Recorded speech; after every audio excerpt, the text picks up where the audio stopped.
Hey everybody, I'm just waiting a few minutes. It's not quite dark out there yet, but we'll be getting started shortly, so don't go away.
Stars are whispering tales of old, planets spinning, stories bold. Life is dancing through the night, countless worlds in the starlight.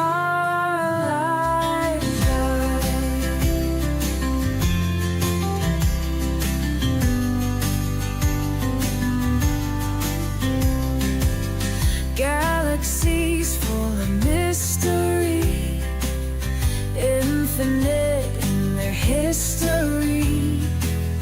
Beyond our dreams and our sights, life blooms in the cosmic lights, dancing on the edge of space. Take me away, feeling the universal grace.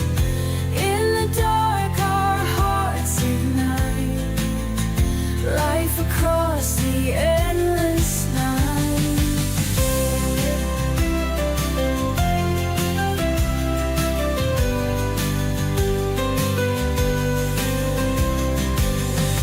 Nebulas with colors bright, birth new wonders in the light. Comets trail their sparkling tears, life endures through the years. In the silence of the void, every heartbeat is enjoyed. From the depths and to the heights, life expands through cosmic night. Dancing on the edge of space, and off we go, feeling the universal grace. In the dark our hearts ignite, life across the endless night.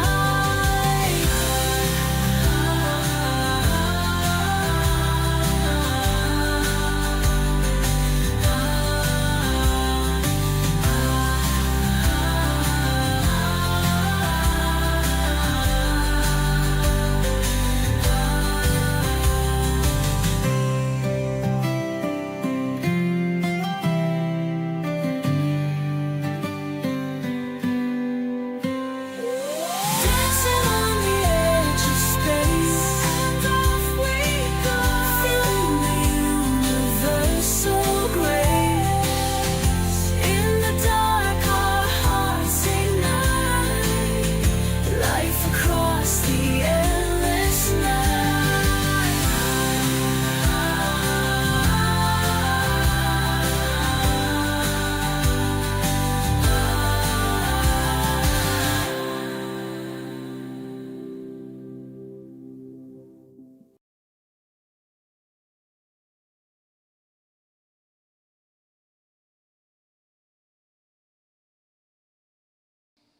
Okay, now I gotta tell you, and I probably say this so much, but I like that song.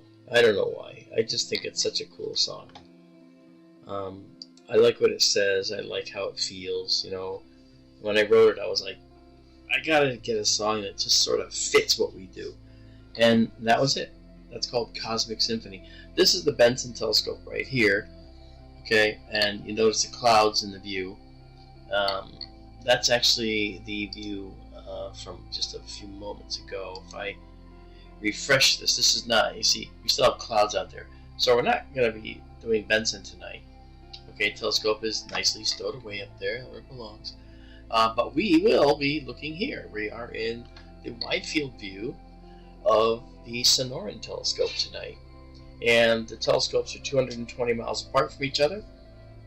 Okay, so we will definitely be looking here and checking these out. This is an area in the sky where we have something called the Blue Horsehead Nebula. You can see some blue. Okay, it's just starting to show. If I kind of back us out a bit, you can see the blue. Now, I have to tell you, excuse me, we're actually in an area of the sky that is looking kind of toward the east. If you look at the telescope right there, it's actually pointing that way. Okay, and that way is toward the east, and that means this side here is toward the east. Now the east, well, the east is toward the only light that we have that interferes with our telescope. All right, and that happens to be this. This is the light we're talking about, Phoenix. Okay, and we're looking at the Blue Horsehead Nebula, which is actually right here. It's right about there. So it's not, as you can see, it's not even dark yet. This is the western sky horizon. It's not even dark, not fully. So we got a ways to go. But I figured start you up early, show you what's around, show you this, show you that, and now we can actually get going. Now we haven't used the wide field telescope in a long time, and that actually is because it's been kind of cloudy out there, of all times. Now it is starting the monsoon season in here. Oh look, we have some planes. It's starting the monsoon season now. So what that means is we're going to be getting some rain, and it's going to be a little bit difficult to stream on rainy nights, of course. So the idea is that we will be streaming when we can, basically, and that means that we will pretty much stream as often as we can. Now, Daryl and I were on the air together here trying to figure things out. He has a new computer. Unfortunately, his microphone isn't working on the computer, and we tried for about 15 minutes, calls back and forth, trying to get it to work. Just couldn't get it to work. So he said, all right, go on, do the stream. And so I was 1 minute late getting started, but I figured it'd be okay. So we're working it out. Now that Daryl's back online, we should be able to do it. Oh good, a satellite, that's what we need. Let me guess, Starlink. Yeah, that's Starlink. Okay, let's pull our value back a little before our peak here, so we can see. Again, we're catching this nebula here, and the nebula is showing even though it's not dark out there yet. Alright, so it's actually kind of fascinating that it all still works like the way it does, I do want to take a moment and say my hellos to everybody here. I know we have a bunch of people here that are watching. I want to say hi to Heinz Sherry, who joined us first. And then we have Tiffany Echo, who's with us. And, of course, Kathy Messick. Hi, Kathy. How are you? And CND Boy and Sarge. Otto. Hey, Otto. How are you? Nice to see you, Otto. If you haven't subscribed, please do. It's all free. So you basically go to skytourlive.org and check us out. We are a non-profit organization. So anything you can do to join us, help us, watch what we do is fantastic. Kevin, hello there. How you doing in Vancouver? Is it cloudy in Vancouver and raining tonight or what, Kevin? Just curious. I thought I saw the weather. CND Boy, how you doing? Nice to see you. He's 5x5. Nice. Mundus, how you doing, brother? Good to see you again.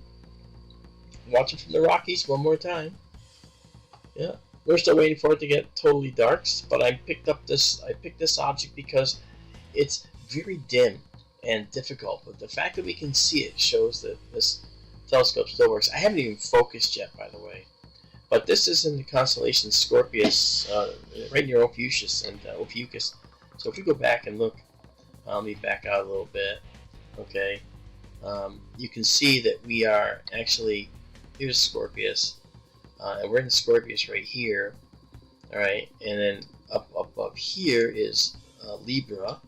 All right, and then over here, all right, is we've got right here we have Sagittarius rising right now, and then if I zoom back out now, you can see the area of the sky we're in. You can see how low to the horizon, the Scorpion is right now, Scorpius. So we have a little ways to go. It's going to come up, be as highest as it can be when it gets to the southern horizon. But there's some neat stuff up here. And right now we're looking here at the top of the pinchers, actually of the Scorpion. Right there, we're looking at the Blue Horsehead Nebula, which is in this region. And it's not quite as dark as it could be right here. But we're also going to be imaging some of these other phenomenal nebula in this area tonight as well. As soon as it gets up high, you can see the telescope is just above the eastern edge of the building right now. This telescope, because it's on this fork mount like it is, the telescope has to be lower into the building, and so the walls, for it to clear, the walls have to be a little higher. Now, if we get a telescope like, if we put the telescope on a mount like this telescope, well, now you can see over here, you can see this mount is not the same. This is actually a mount where the telescope can be 63 inches up in the sky and be flat. So that's a giant barrel, giant telescope, several hundred pounds, and this stuff is now way up high. This is actually over your head when you're standing in the building. And that's kind of what I was looking for in this building here, but that's kind of hard because in this building here we have a fork mount, and the fork mount limits us in how we can actually set up the height of our telescope. That said, it's okay. Yeah, here we go. I'm looking at the brightness here and seeing if we can get something out of it. Yeah, see, the blue is starting to show up, the blue horsehead. So, not bad. The focus actually isn't that bad either, actually, to be honest. But we're going to work on that as well some more. But it's nice to see you guys. I like that. Hey, Pete Apache 10, how are you? He's in New Mexico. Where are you in New Mexico, Pete? Otto says, a wretched tree blocks my view of that part of the sky. That's terrible. Hey, PG, how are you? It's nice to see you. That's Petita. Petita in Pennsylvania. Pennsylvania Petita. I haven't talked to you since I saw you at Pine Bush. I really enjoyed seeing you at Pine Bush. And so, Pine Bush was a conference in New York State that I went to and I spoke at. Yeah, neato. Yeah, so we're just giving it a little longer. I'm going to check out our all sky. Yeah, it's still got a little lightness over here. You see the sky has a general lightness. That's because this sunset glow does pervade over here. What you can't see, you can kind of see a reddish glow here. The camera is a color camera. When the Milky Way comes up, you'll actually see that the nebulae in the Milky Way glow red, like the hydrogen alpha, the ionized hydrogen that they have, that they're emitting, And as far as constellations to look in tonight, we're going to be looking at Corona Borealis here just shortly. We can actually do that now. And then we'll be looking in Scorpius, perhaps in Ophiuchi a little bit, and then we'll be looking maybe at the Great Cluster in Hercules, which will be available now to us. And then I think that is maybe some other things up here in Canis Venatici. We'll find out. But as the summer sky rolls in, you'll see the Milky Way here. We shut off the constellations. Here's the Milky Way, the summer Milky Way. I know every time I see the summer Milky Way, it's like, oh, hurry up! And really all I have to do is wait about 4 hours, and I get a prime view. You've been here with me when I've done that. I've actually done this, before, and it's just a lot of fun, So, let me think. What's been happening? Okay. For this telescope, I'm going to be building our all-sky camera, and that'll be in the near future. And we have a spectrograph coming to this telescope. Actually, it's going to be a separate instrument, maybe mounted on this telescope. We'll see. And we're going to be able to then look at stars and spectra and see what's going on in a way that gives us a hint as to what's going on inside the object we're looking at. Look at this curved path, this airplane. Looks like a plane. Oh yeah, look, it's going around in a circle. That's weird.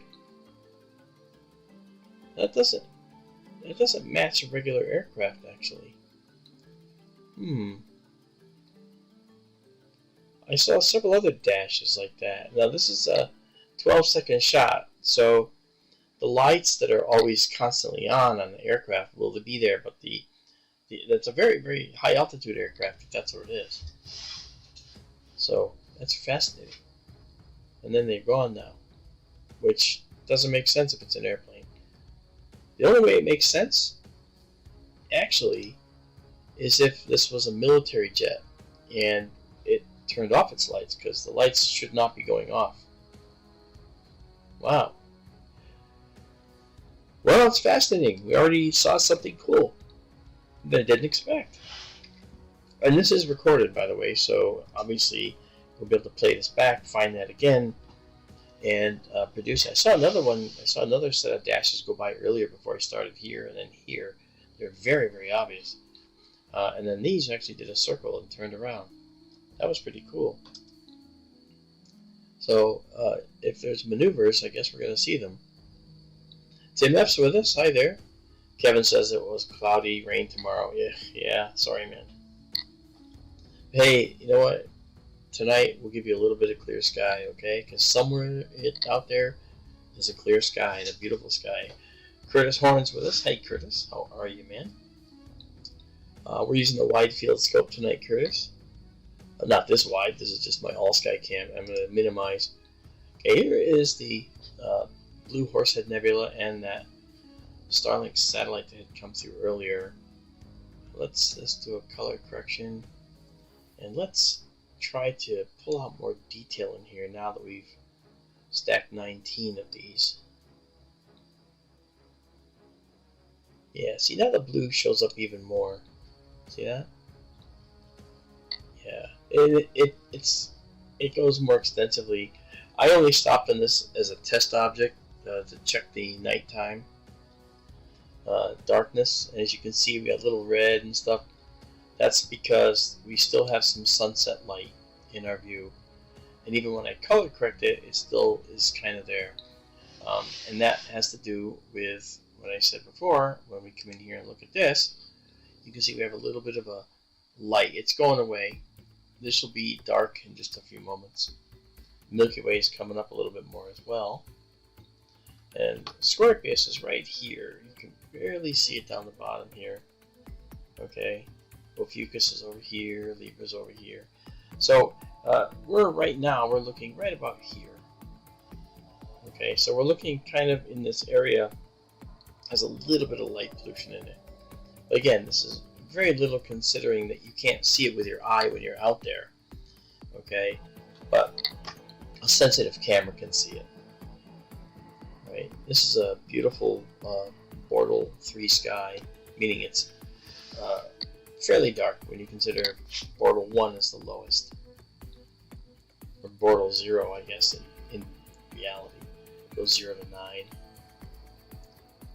But that's pretty cool. Okay, so now let's go away from this. Alright, here's what I'm going to do. I'm going to pop out of this now. I wasn't intending on taking this as a picture. And I'm going to go here. Go to a single second shot. And go into our low light mode. And now we're going to actually do a focus run. Alright. And we're going to go take it positive a little bit. There we are, that'll work. And now what I'll do is we're going to go to the negative side, the dark side of the force. And we're going to now just focus and let it do its focusing run. And we have 2 few stars right now, but not a problem. We're going to pick them up here momentarily. Now we have 7. We're going to let it do its focus run.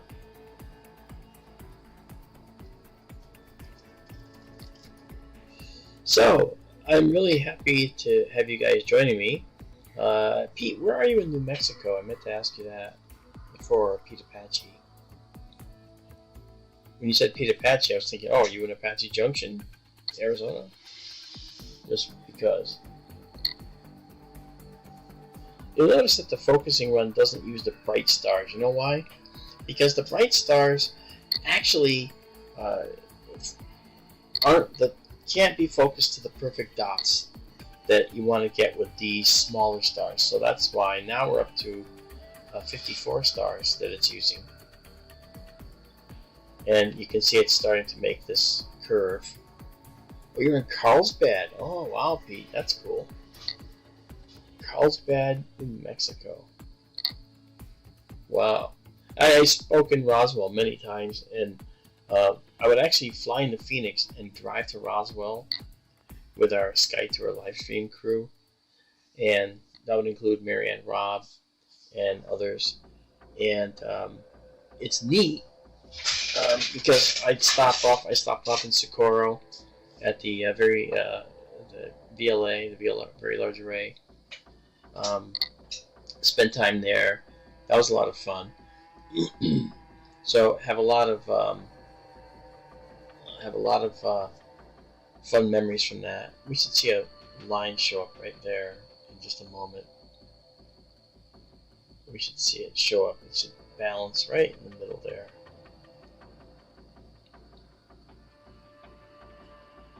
I'm waiting.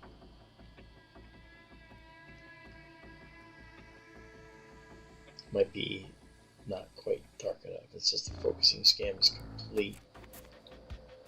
Okay. Let's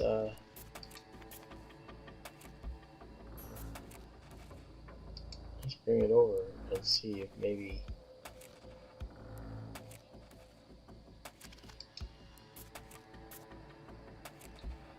this is probably very close. If I can do it again too when it gets a little darker. Alright, well actually that looks pretty good. So what I'm going to do now is I'm going to move us up a little bit. Okay, we're going to move up. And actually, you know what?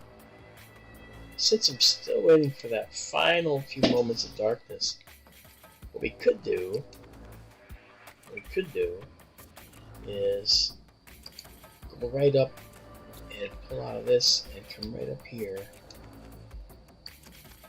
and let's see if we can get up into Hercules right now. What's our altitude here? Our altitude on this one is 76 degrees, so it's really up there. So this should be a really pretty view of this globular cluster, the great star cluster in Hercules. So let's go there. You'll watch the stars here change, and the telescope move right there. There go the stars. Woo!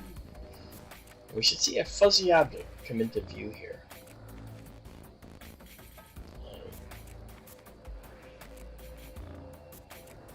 There it is. There's our fuzzy object. What that is a globular cluster. Now, the globular cluster, I'm going to move this over a little bit just to center it up. Beautiful. I could actually just do this. Say, hey, check it out. Tell me where we are.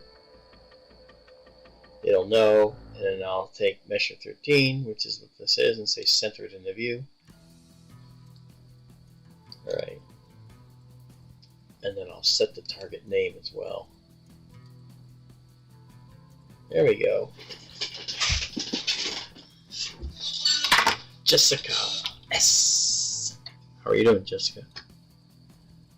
Okay, there we go. Now we're here, and what I'm going to do is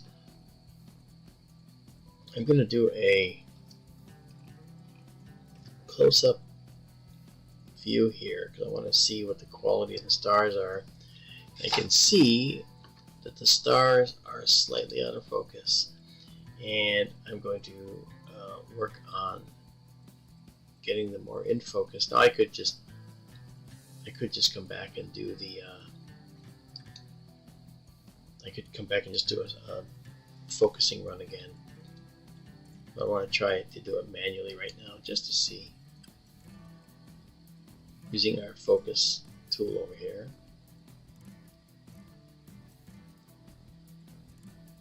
And I don't think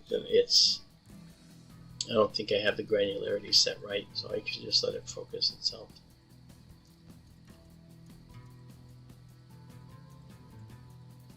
Okay, so we're going to go positive and then negative. This will be measure 13, which is going to be quite a beautiful object.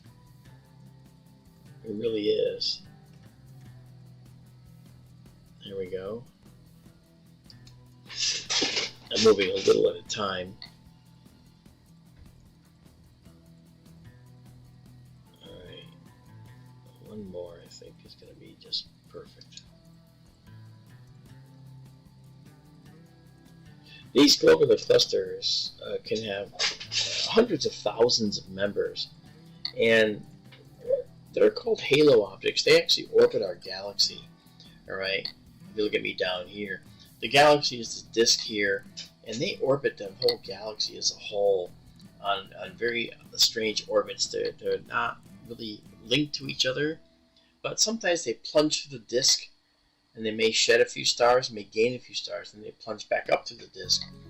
And some of them are actually much further out. Alright, so these guys are really incredible. And the thing is, when we look at them, and again, use a spectrograph like what we're going to have for this telescope, okay, the spectrograph is going to be able to show us the composition of the stars, and we're going to notice that the stars actually have literally no elements in them other than helium. So you're going to have mostly hydrogen and then helium inside these stars. And what's interesting about that is that this means that these stars were created early on, before the universe had a lot of elements to give back to the interstellar medium, or to create for the interstellar medium. Because the stars, when they're made with these elements. Alright? And so if the stars are made with these elements, well, then unfortunately they're not going to be made of elements that they're going to be made of elements that they already were made with, and they're going to be made with elements that they create. So what we see, all right, here, let me just color correct. There goes our curves lined up. Now let's just do this. Boom. Watch this. Look at that. That's a beautiful cluster. Let me check my enhancement here. Let's turn off the color noise. Watch how much better it gets. Ah, look at that. Really nice. Yeah, so what we're seeing, okay, what we're seeing here is Measure 13 is a beautiful cluster. And when we look at the stars, many times these stars are, like I said, are made with the elements that were around in the universe when they were made. And so we don't see any elements beyond helium in these stars. And the reason for that is because these stars were made way at the early beginnings of the universe. Alright? Early when the galaxy was made. So we're looking at some very old stars here, right? Among the oldest stars there are, right? So these stars are known as population 2, meaning, and I know the oldest should be like a 1, right? Well, they're not. The oldest are called a 2. We astronomers love to confuse you. However, the nice thing is that when you look at this beautiful globular cluster and beautiful colors here, we're going to notice that these clusters evolve over time. There's going to be changes to these clusters. Okay, stars like this are probably in the foreground. Okay, we'll guarantee this one's in the foreground because the brightness of the stars that we see in here, you'll notice there are subtle color differences in these stars. The brightness is dictated by their distance and their luminosity class, which is the size of the star effectively and how bright it is relative to the sun. And so some stars, like Betelgeuse, are supergiants, and their brightness is massively higher than the sun's brightness because they are so big in diameter. Antares, down in the Scorpions, that star is so big that if you put it where the sun is, it would go out past the orbit of Jupiter. Okay, and that's in radius. Never mind in diameter, it's twice that, remember. So it covered the whole orbit of Jupiter. Now that's a massive star. When you consider that it's 5.2 astronomical units away from us, okay, or from the sun. So at 5.2 astronomical units, it takes 8 minutes to go 1 astronomical unit. So it would take almost 40 minutes to go just from the sun to the outer reaches of Antares, where the sun was. So it would take 80 minutes to cross the light. It would take 80 minutes. The fastest thing in the universe would take 80 minutes to cross the entire face of Antares. That's immensely large, you know. And that's what's cool about it. All right, so we got 16 here. We should have all greens. Yep. All right, our filter's working fine. Unlike the other telescope, this one is using a guider that's mounted on it, and the other telescope's using one that's mounted along with it. Okay, in its light train, the imaging train, you know, from the opening of the telescope to where the camera is. We have another guider inserted in there. Yeah.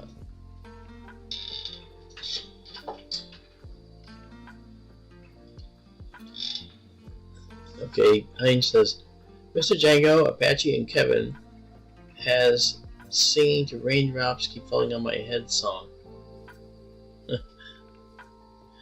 Well, good morning to you, Mr. Django. How are things over in Belgium tonight, or today for you? It's tomorrow for you. It's the 27th. No, it's not. It's the 26th for you as well. It's 12:30 here. Beautiful cluster, beautiful cluster. Now, every cluster is different, sort of like a fingerprint. And if we zoom in a little bit, I'll show you this. In this cluster, you'll notice this little shape right here. Okay, it's like this. It's like one little stalk here, one little thing here, one little thing here. That's just a chance lineup of the stars.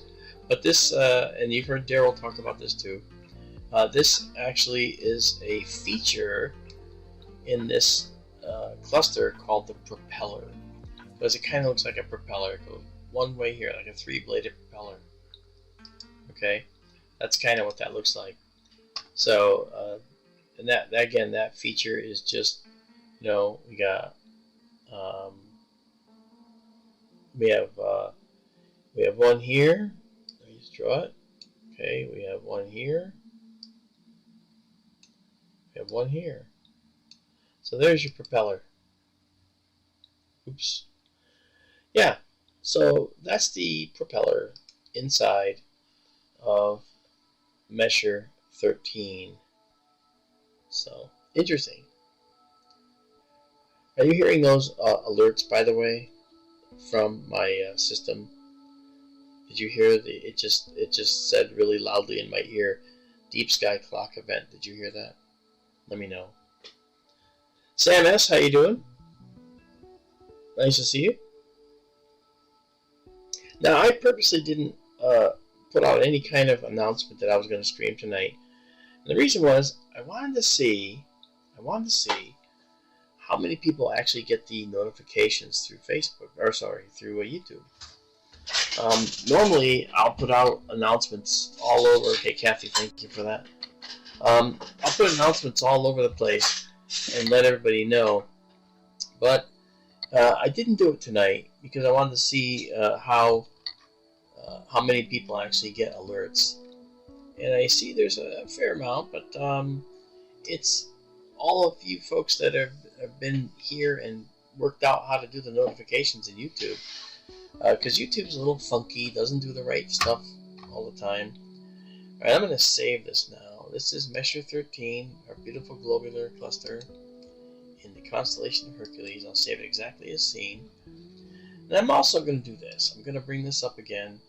Alright, there's Measure 13. I'm going to get my annotations done here. Right. Notice a galaxy up here that you didn't see before. Okay, how about that? How about the galaxy right here? There's a galaxy right there, too. There's a very faint one right there. So, yeah.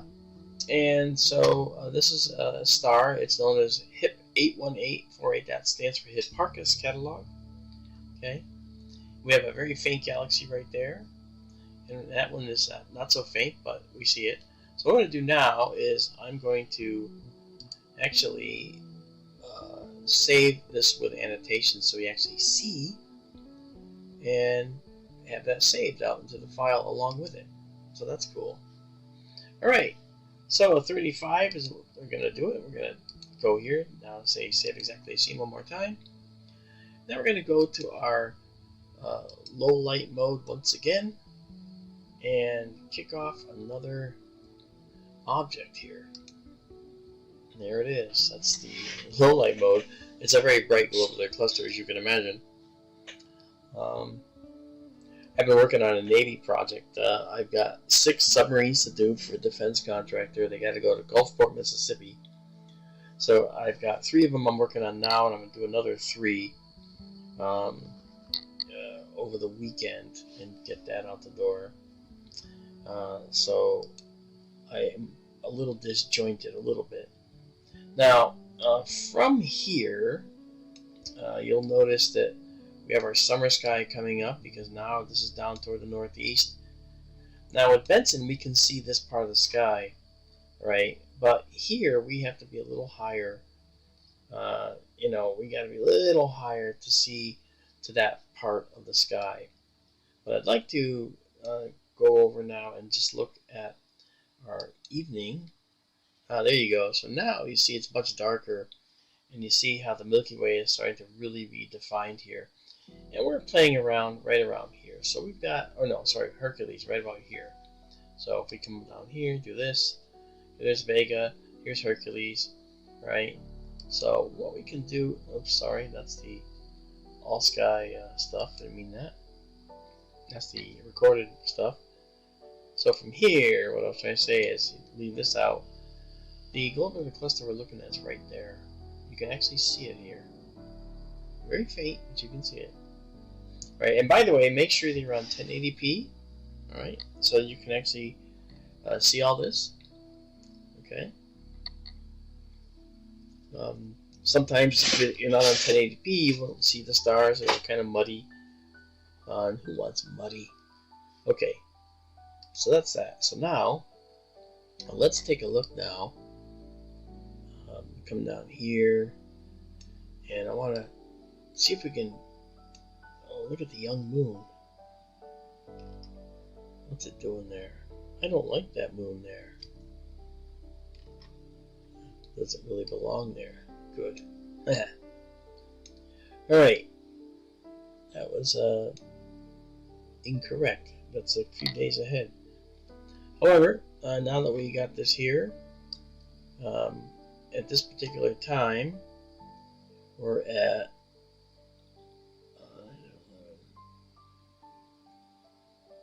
okay, I'm just looking at the time. Okay. So what I'm going to do is I'm going to come back down now, and I'd like to see if we can go to Antares right now. It's going to still be a little low, I think, but we're going to try it. Maybe not. Let's wait and see if we see a beautiful orange star come into our view. Here it comes, if it's coming. There it is. Okay, that's good news. Because what it means for us is that we have a great possibility now to look at the Rho Ophiuchi Nebula. Okay, or this one here. This is also a good one. IC 4603. There's so much nebula in here, and this is a nice wide field scope, so we're going to come up and do this. The dust clouds that we're going to look at are just unbelievable, guys. Unbelievable. Alright, so we should be able to see those momentarily.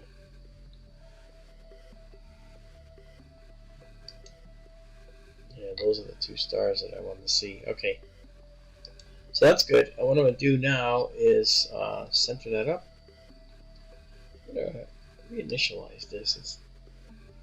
It didn't do it right for some reason. So it says it's connected, but not really. Now it will be. That's right. That's what we wanted. Okay.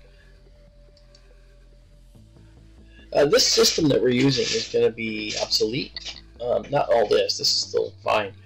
But this system here and connecting to the telescope the way we're doing is going to be obsolete as soon as we get the other system installed, the other mount. So there's the two stars we're looking at. We're looking at them right here. Okay, and I'm going to see where that points us right now. It's kind of odd how that's showing me that, because they're gonna be down here. So I'm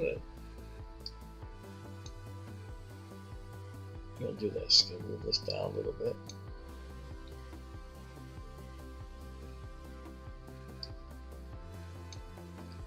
I'm gonna try this. I'm trying to get it set up for a nice image here. And that should be right here. Okay, one more little jog. Let's go jogging, shall we?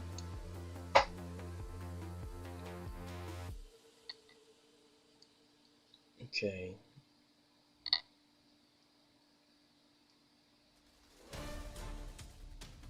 Let me try something here.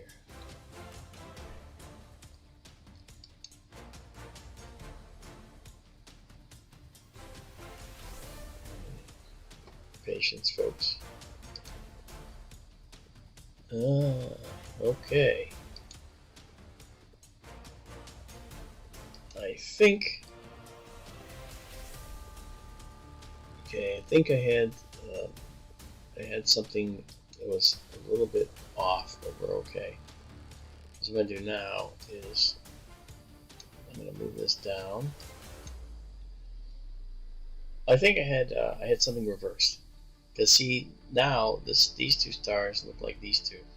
And what we want is right here. So I'm going to move this down. Don't worry about the color. That's all just temporary.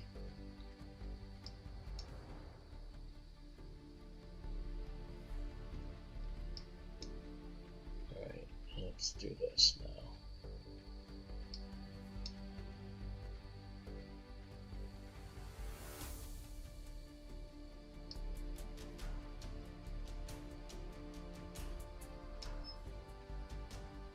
Okay, move this over.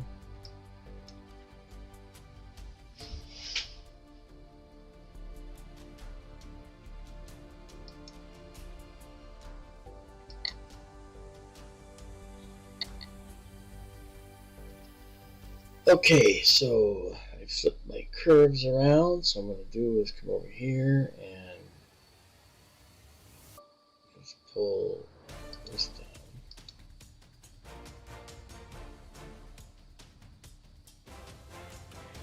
Down.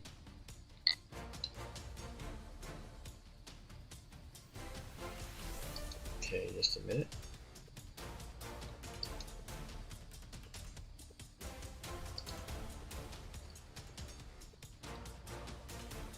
Okay. Right now, where we are is what we want to see is probably right there. Let's go make sure. Oh yeah, it's going to be right there. It's going to be in the center of our field. As long as this is where it is, it should be right here. So we're going to move us over just a little bit more.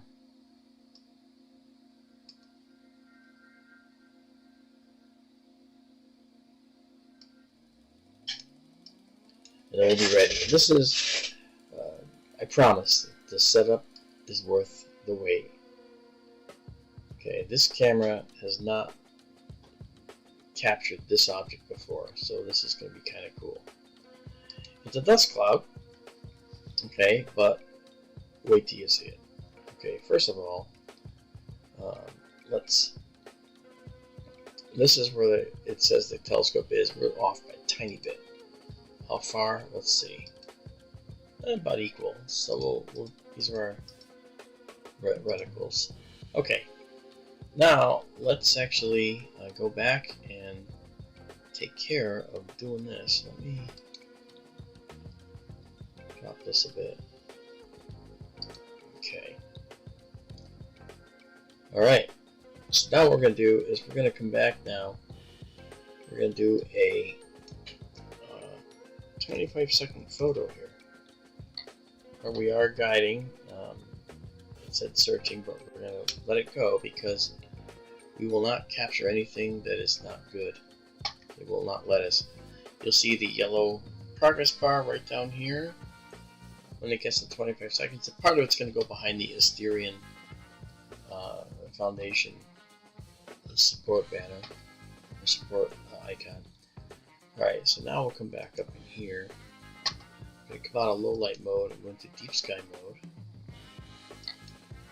Alright. And we're about. There we go. Alright, so we're going to color correct this. You can already see the nebula right there. Right there. Wow, this is going to be beautiful. Watch this. Alright, so color correction. And now let's actually bring this down. Bring up our curve a little bit. Watch this. Not that. Don't watch that. Look at that. Wow. It's only going to get better.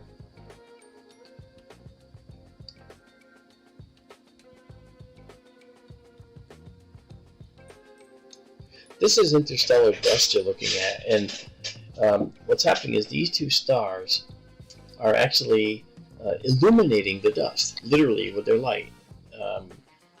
The dust, if it's not blue, if it's not glowing blue, then the dust isn't scattering the starlight like it does with regular reflection nebulae, like the nebulae around the Pleiades. The nebulae around the Pleiades will actually scatter the blue light coming from the stars. Right, and that's what they do.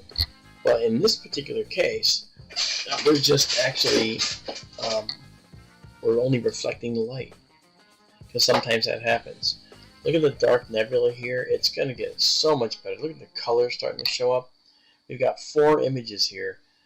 Wait until we get a few more, and this starts to show beautifully. Now, if I come down here, let's see if we can get a track on this. There we go. It's the Ophiuchi complex, the Rho Ophiuchi complex. We're going to set that target name. That's what it's called. And we'll actually save it with annotations now. Why not? Okay. So there it is. Beautiful sky. Alright, so now we come back to our view here. Okay, where this is located, alright, this is down here. We have Scorpio is down here, kind of just out of view. But the Rho Ophiuchi complex, this is Ophiuchus. It's right down in here where we are right now. Alright? So we're still a little bit in the light dome as far as the camera is concerned for the Phoenix area, 75 miles away. But it doesn't matter because our particular filters are going to make this actually minimal. Look at this beautiful. Look at the reds. Look at the reds coming in now. Isn't this something? Let's do a color correction now. Oh yeah, the color correction shows some really interesting colors coming in. And you can also start to see some really interesting differentiation. And of course, the inevitable satellite going through. It's unfortunate, but it was only a few years ago we could do this and not see any space junk. You know, look at that beautiful complex, huh? And there's another one. Yep. Luckily, they're faint, and we will lose them in a little while. Because as we overlay these with better data, it's going to get better. Look at the blues up here, okay, and the reds, okay. We're looking at so much going on in this view. It's one of the dustiest regions in the entire Milky Way, and it's illuminated by this beautiful soft light of these stars. This blue here is light that's coming to your eyes by scattering. In other words, the dust that's in this area of the complex, in this dark area here, this light is being scattered, but it's the blue part of the spectrum of the stars. And it's not just these two stars, it's other stars out here. These nebulae here are true reflections. They're just reflecting the light for whatever reason in that region. But you'll notice there's pink areas in here, there's dust starting to form in here, all stuff you couldn't see when the initial photo was taken. Now, I want to just do one thing here. I'm going to turn on my unsharp mask just to see what we get. Okay, now that sharpens things up a little too much, so I'm going to knock it down a little bit. Okay, 1.66, and we'll let that hang out. All right, so we're gonna turn that off again and just let it come in natural. Look at that gorgeous nebula! Wow. And then down here, there's a little more. You know what I'm gonna do? I should have done this earlier. I'm gonna just drop that out of the way. Okay, and I'm going to maximize this and get rid of the telescope for now, and allow you to see the beauty of this nebula as we're coming in. Okay, so to see what we've done so far, all I have to do is come down here and just hover over that, and you can see we can go to the histogram and see where we are. The histogram shows us where our light is coming from. Alright, so we come up just to the left of the peak and we won't lose any data. Alright, look at that beautiful, oh my gosh, that's beautiful. Wow.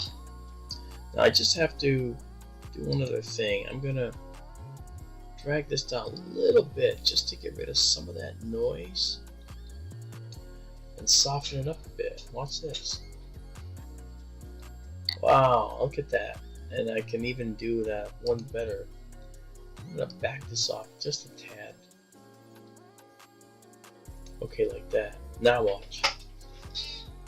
Ooh, look at that. Look at that sky. Isn't that something?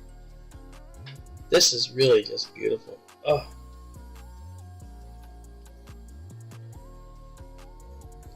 Mr. Chango says it's so quiet in the chat. Everyone's waiting for the gorgeous nebula. Yeah, I know. Fred Phonebone, what's up, brother? Nice to see you. Thanks for joining us. We are in the Rho Ophiuchi complex. This is Rho Ophiuchi right here. It's a bright reflection nebula we're looking at here. We see more nebula like that, and you can see the dark dust in this region starting to show up really nicely. Let me do a color correction while I'm here. Okay, and didn't do much. That's good. So we're doing good with the color. I'm going to be crazy. I'm going to pull this up a little more just to kind of see what's really hiding back there. Yeah, look at that. Now that's what's hiding there. Look at that. Look at all that dust. That is phenomenal. There's a beautiful bright black, or not bright, but a dark black streak of dust there. Satellite trail, which is going away. We got some beautiful deep reds in here. Yeah.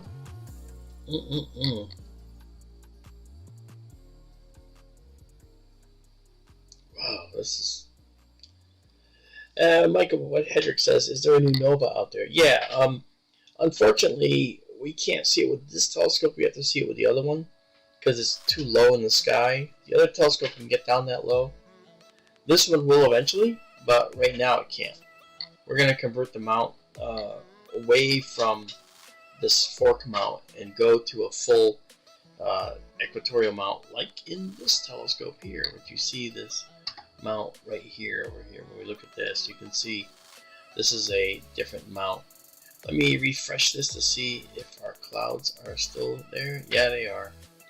Okay, it's getting fewer, but I don't ever take the chance when we have clouds. Okay, unfortunately. Alright, so, but this telescope's on a mount. You can see this mount is 63 inches off the floor. Okay, so if I can show you that in the lower camera, I'll move the camera. Look at how long that pier is. When I stand next to this pier, this telescope is just about over my head. It's actually comes up to here on me at that point. So I'm actually 5'9", 5'10", so I'm a little taller. But it gets to such a height that I can actually use it to peer over the top of the walls when it's upright and looking at stuff, and that's good. Yeah. Now back here in our amazing view, I'm just pleased with this. I'm so happy that we're doing this. Sam asks, this is a color image, yes. Yep. Let me see. I can actually increase the color slightly. There we go. Let me color correct it. Alright, and I will do what's called a push. This is not going to look that good, but it's going to show you the colors that are there. So there's the colors that we have in this view. Okay, we have these deep reds, we have these blues, we have this dark dust in here swirling around, moving around. Lots of incredible. This is incredulosity. And I want to show you something else too. If you look over here, right up there, notice how you can see more stars through there. Well, that's not an area where there's more stars. That's just an area where some are showing through. This dust is obscuring a similar amount of stars behind us. Do you see the three-dimensionality here? This dust cloud is all throughout here. So, and when we look at this, this is all dust obscuring stars like this. Some are showing through a little bit, but most of them are being obscured by this nebula. Okay, and that's dark dust between us, okay, and the nebula. Okay, and the stars rather. So that's what we're seeing here, and we see that all throughout the universe, in other galaxies, in our galaxy. Very, very incredible. So that's just beautiful.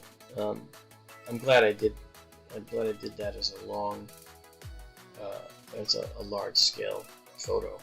I'm gonna drop it just a little bit.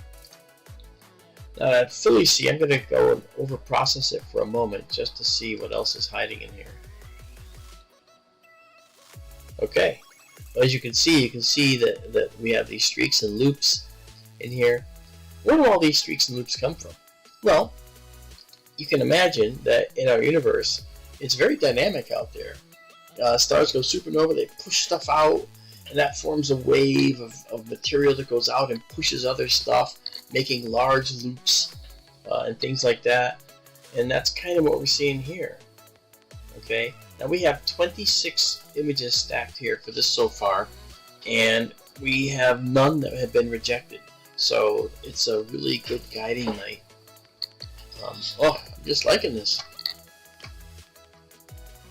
I've shown you this before, I think, but not with this camera. This is the first time this camera has ever seen this, and it's got a lot of pixels, a lot of capability beyond the other. The capture format for this telescope image, the pixels, we're looking at 5496 by 3672. That's 5,496 pixels across by 3,672 up.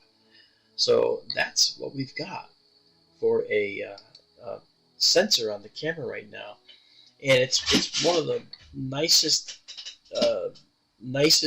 cameras we could put in here and use to capture this particular sky, because it's matched to the telescope, right? So when you saw the telescope earlier, all right, and that, let me just bring that back for a moment. Okay, see the telescope here. The camera is actually in the end of the telescope here. It's actually sitting in the front, and the light comes down the tube, reflects off the mirror, and then comes up here and goes through a lens system and hits our camera. So we are shortcutting the path that the light normally would take.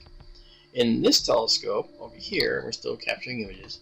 In this telescope here, light goes down the tube here, okay, and hits the primary mirror, goes up to a secondary mirror in the end of the tube, and then bounces down through a hole in that main mirror and out to our camera, which is here. Okay, it's right at the very end. Okay, that makes this telescope's focal length longer, meaning that the telescope will basically be able to see a more magnified field of view and take a little bit longer to capture the same images that we might capture with this telescope on the other side here. Alright, so if we were to try and photograph this part of the sky with our other telescope, our field of view over here for this telescope, I'm going to hazard a guess that probably would only be about like this. Okay, it's a square sensor. That's about what we see with the other telescope. We wouldn't see all this. If we wanted to see all that, we would take a picture here, take a picture here, take a picture here, and just go down the line. But they differ wildly from their capabilities, and we use them for different purposes. Although we would not use this, wouldn't use the Benson telescope to image this nebula. We might use it to image just a part of the nebula, and it will take a little longer to come in. But still, this isn't bad. I think this is really pretty. And again, it's the first time we've imaged with this particular sensor. And we have a spider web up here, as you can see, crossing across our field of view. We'll have a maintenance folks go out there in a short period of time. Yeah, so if we move it down, you can see better what the detail is in here. And if I actually were to over process for a moment, well, now you can see there's a lot going on in here. Okay, and that doesn't look nearly as good though as when you kind of use the subtle approach. And now if we were to back this off just a little more, okay, you'll notice that our detail would get lost. It's the equivalent of if we had a very brightly lit city sky. Okay, and this would actually not be a brightly lit sky. You would only see the stars, the brightest stars, not even the fainter ones. Okay, so if we come here, we do that. Now let's just pull out a little more detail. Look at that color. Wow, that is so nice. Let's pull that out now. Isn't that something? And we've got here we've got 35 frames that have been captured, and I think we had one to go out of our range for just a moment, but that's fine. So welcome to summer, guys. This is kind of cool. All right, so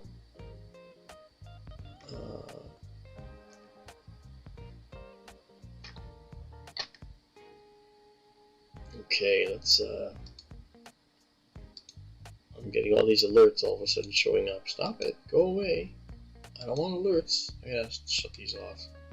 You're not hearing them, but it's okay. You're only not seeing them, I should say. Okay. I'm gonna redock this now so we can actually start operating on our data. I'm not really taking too much away here. But yeah, this is the Rho Ophiuchi complex. It's a beautiful location, isn't it? Alright. Now, let me show you how we do this. Okay, if you look here, you see that it looks a little mottled, like there's some noise in there.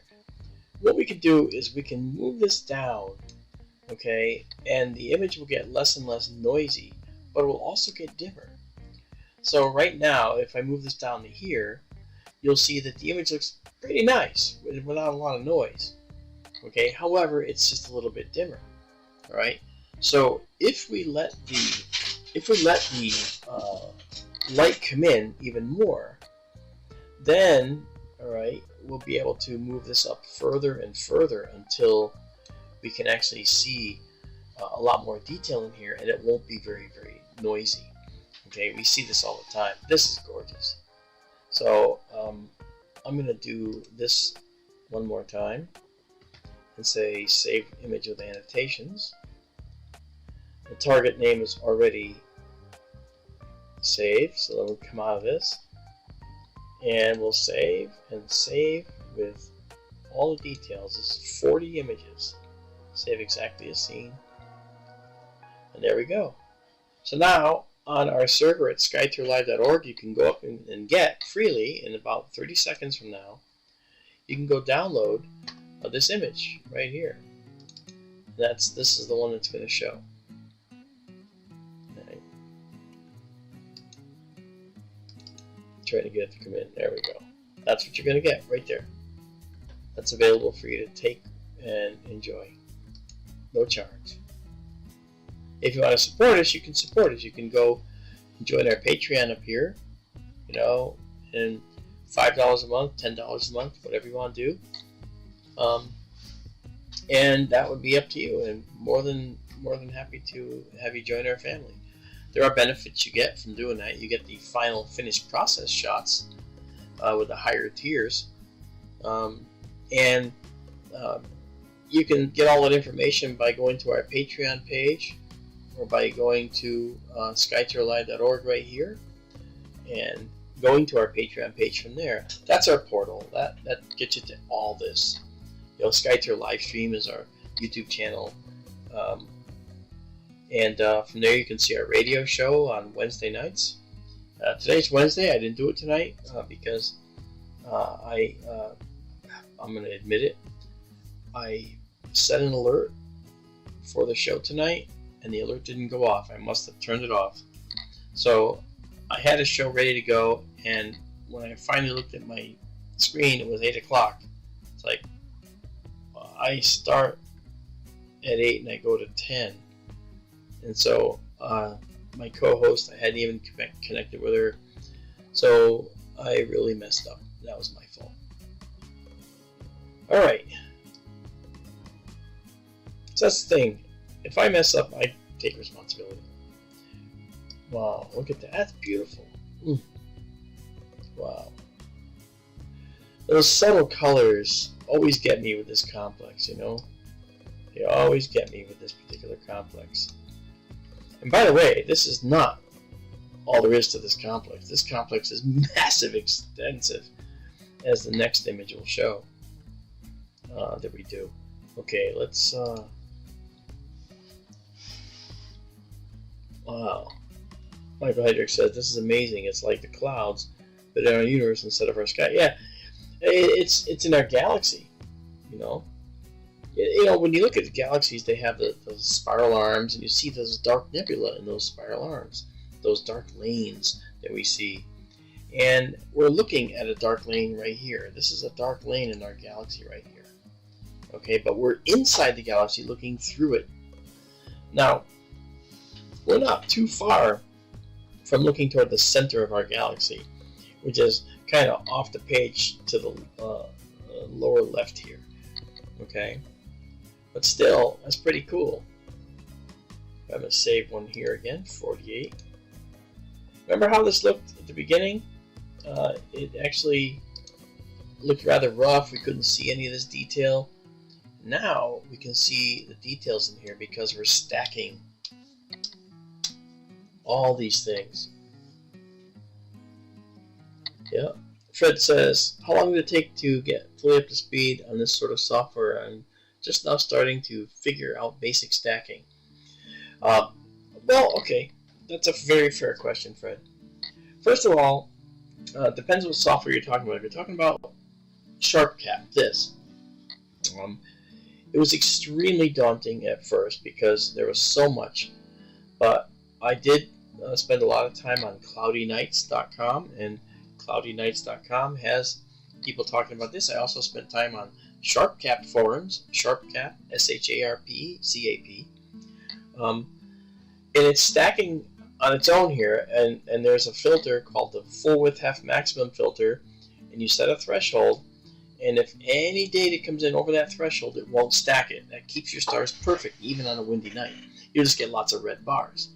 Okay, like I had what looks like a gust of wind here, and that exposure, which was outside my tolerance level, threshold, was not stacked.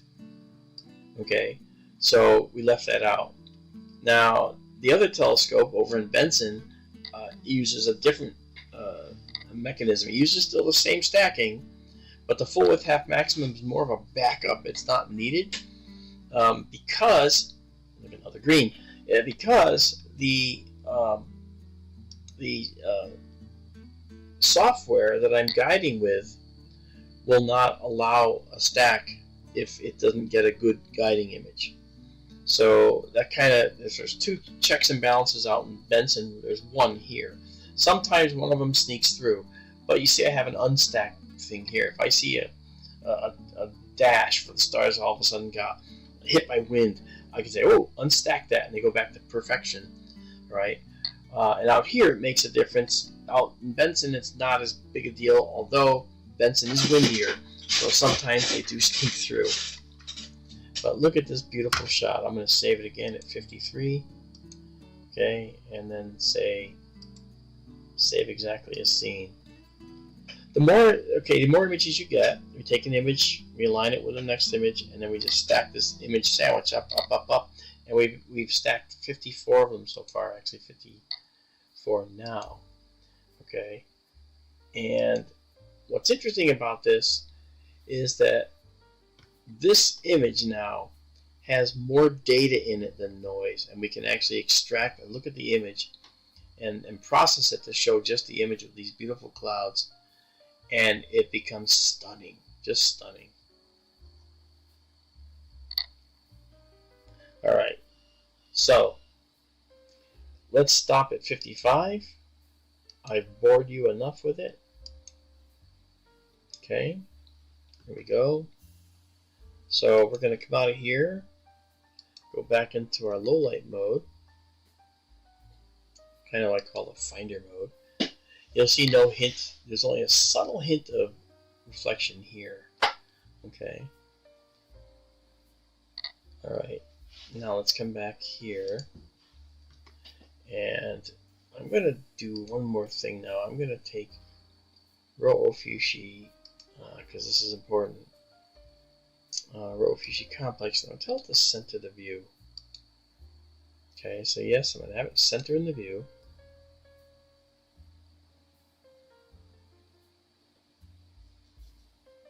So there it goes, and now it's centered in the view. Alright, and while it's centered now, you'll see the telescope comes a little closer. I'm going to actually tell it to align on that. So you'll see that crosser goes zip, right there. Okay, so now the Rho Ophiuchi complex has been centered. And dutifully, we have this. Let me see where that sits. Yeah, okay. It's pretty close. Okay, good. Alright, so that's this. Now, you'll notice there's more up here, there's more down here. I would like to actually come down here. I'm going to go to Alnia, because look at this. Alnia has this big, beautiful red nebula here, and that's really impressive.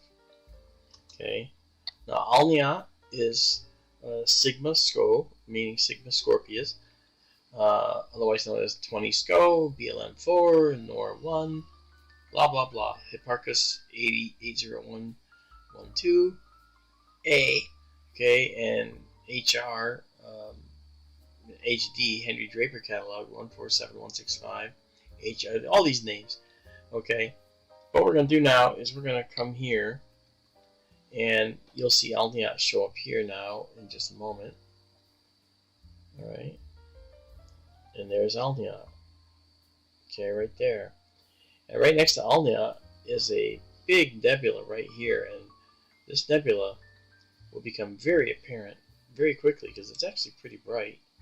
Alright, So it's going to be, I'm going to just drop this just a little bit.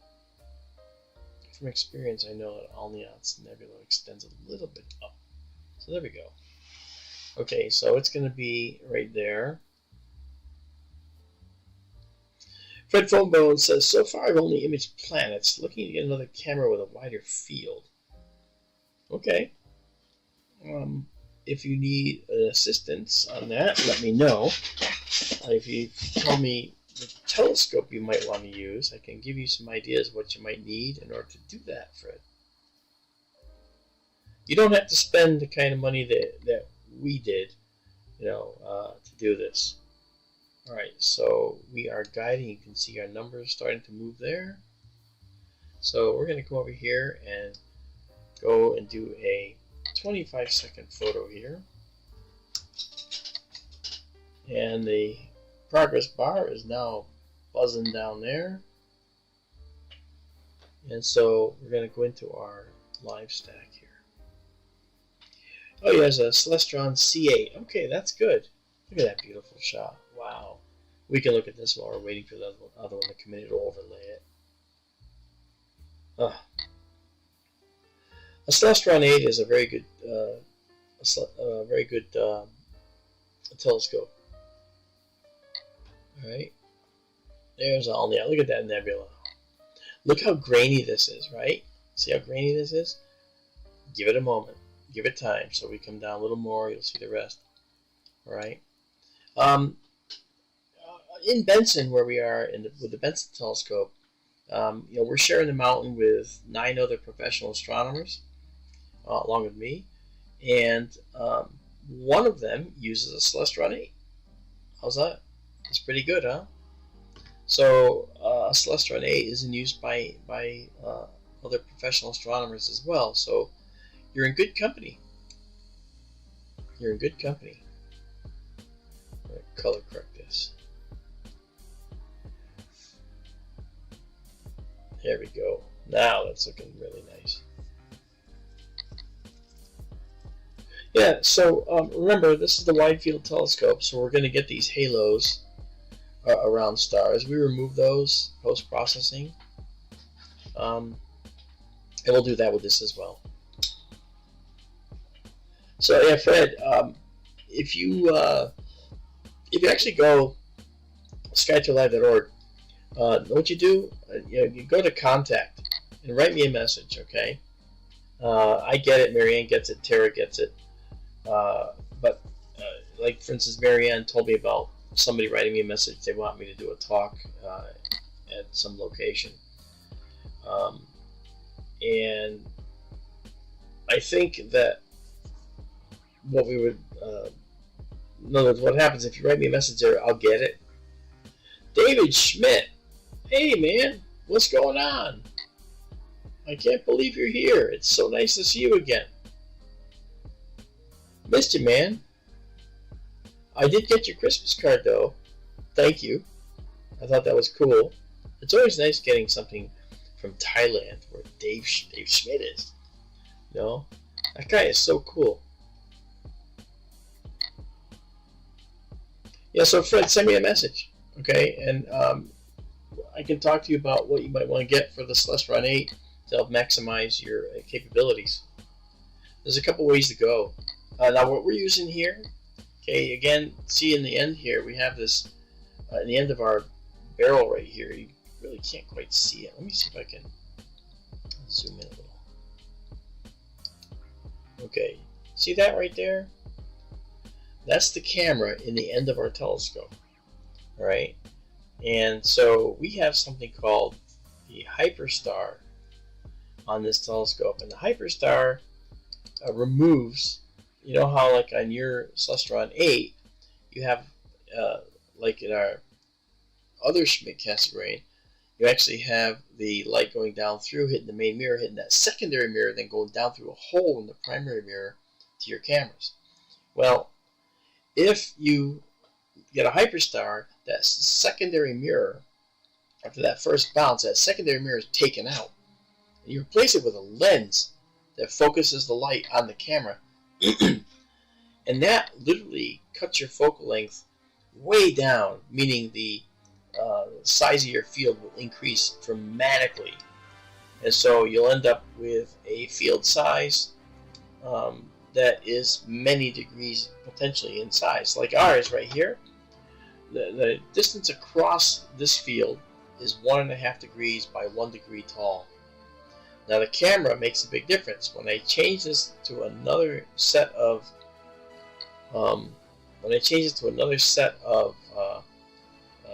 camera gear, the field size changed. I got a smaller field of view with more pixels per view, so we got better detail, and that's what we're seeing here. Mike Hedrick says, "You see my exoplanet question?" I guess I didn't.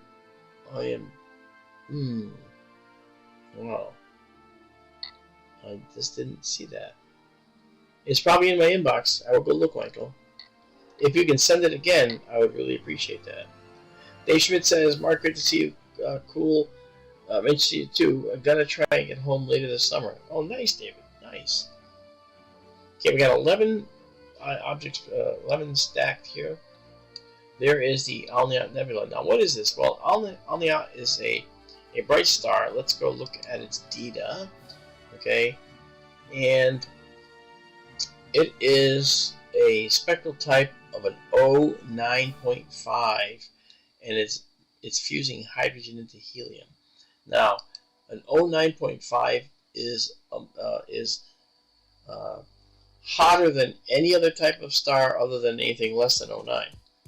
Okay, and much of its energy is being given off in the ultraviolet. All right, so when we watch this star, we're seeing it give off most of its energy in the ultraviolet, and you'll notice this like arc right here. Well, these stars also have very, very powerful stellar winds, and they blow stuff away, and the hydrogen gas that's surrounding it is being slowly pushed away, but at the same time it's being ionized and made to glow red. Hydrogen glowing red is normal in the universe because ultraviolet energy kicks the only electron on the hydrogen atom off the atom for a period of time, and that electron absorbs energy and leaves the atom. It gets so much energy, but then it collides with other electrons and other materials out there, and then finally loses some energy and drops back into the nearest hydrogen atom. And as it does so, it cascades down like falling down a ladder, ding, ding, ding, ding, ding. And when it gets to that its final resting place, that typically is the second level in the hydrogen atom, known as N, as in November. N equals 2, and that location in the hydrogen atom where that falls, every time it falls down a rung of the ladder, the electron gives off light. So if they fall right to the N equals 2 level, they give off this characteristically red light. And that's the predominant transition, they're called, that we see with hydrogen in the universe. The predominant transition is that they go to the N equals 2 level, which gives off the electrons. Go to the N equals 2 level, which gives off this red light. Yeah, that is very cool.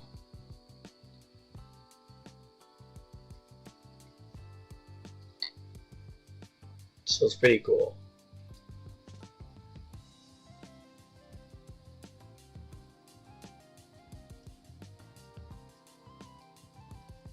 Michael Hedrick, I see your question. We can clearly see the empty area around TWA 7b in the R2 ring, and you say in parentheses CC number 1. I'm not familiar, but this is the James Webb candidate, I believe, correct? So what's interesting about that, we have 18 shots done. We've got a few more to go. The James Webb is actually uniquely positioned to see exoplanets for sure, because it's looking in the far infrared. And the far infrared is something that it's very, very good at. Dave Schmidt, thank you for coming, man. Good to see you, brother. So when we look at the James Webb results, we're going to see that in the infrared, that's where we expect to see dust in a extrasolar planetary system. That's where we expect to see dust glowing, is in this infrared, both far and near infrared. And the James Webb is exceptional at looking at that. So yes, we will see plenty of rings and asteroid fields in one of these systems. All right, hold on. I just need to take a drink of my orange citrus seltzer, my big giant bottle. Anyway, so I think that James Webb is well suited to doing this, and I think that what we want to do is apply it to more of these candidates, and that's actually what's been happening. They've been using it to look at other candidates, and that's pretty cool. Really, really cool.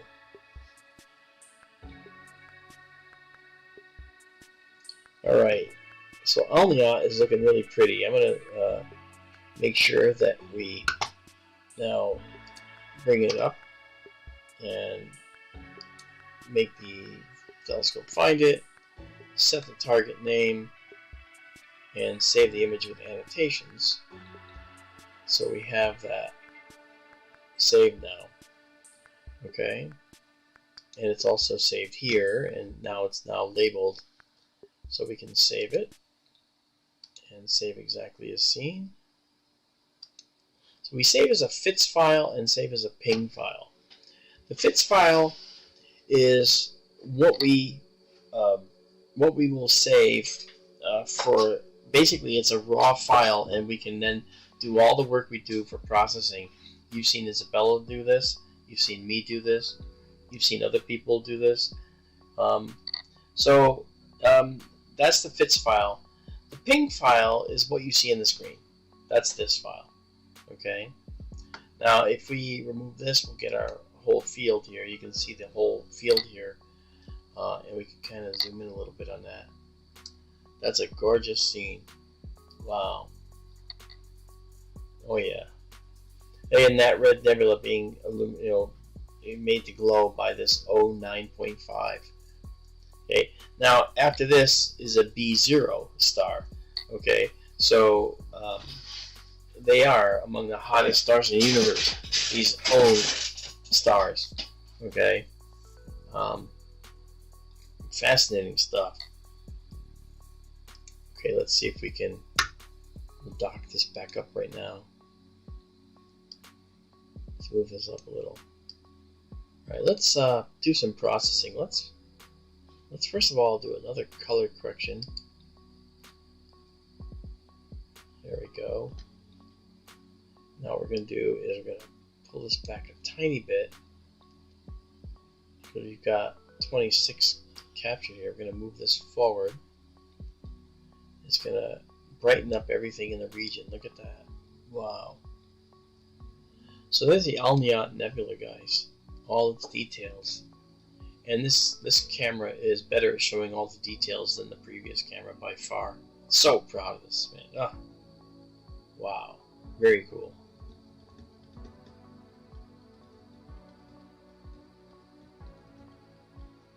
Michael Hendrick asks a philosophical question. I wonder if all creatures are as curious about the universe as we are. I personally would say overwhelmingly yes. I would imagine you're talking about extraterrestrial intelligences, Michael. Because we know a few animals on the planet that use starlight and magnetic fields, but I'm guessing you're talking about extraterrestrials. Yeah. Okay. Yeah, indeed. Yeah. I'm going to tell you this. In my talk on bilateral symmetry and carbon-based life, the basis of my book, The Populated Universe.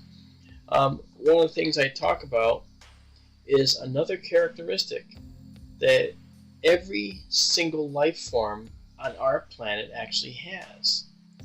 And that characteristic is actually called curiosity. Every life form on this planet has some level of curiosity. It's built into the DNA. So when dogs hear something, they go looking at it, they bark at it.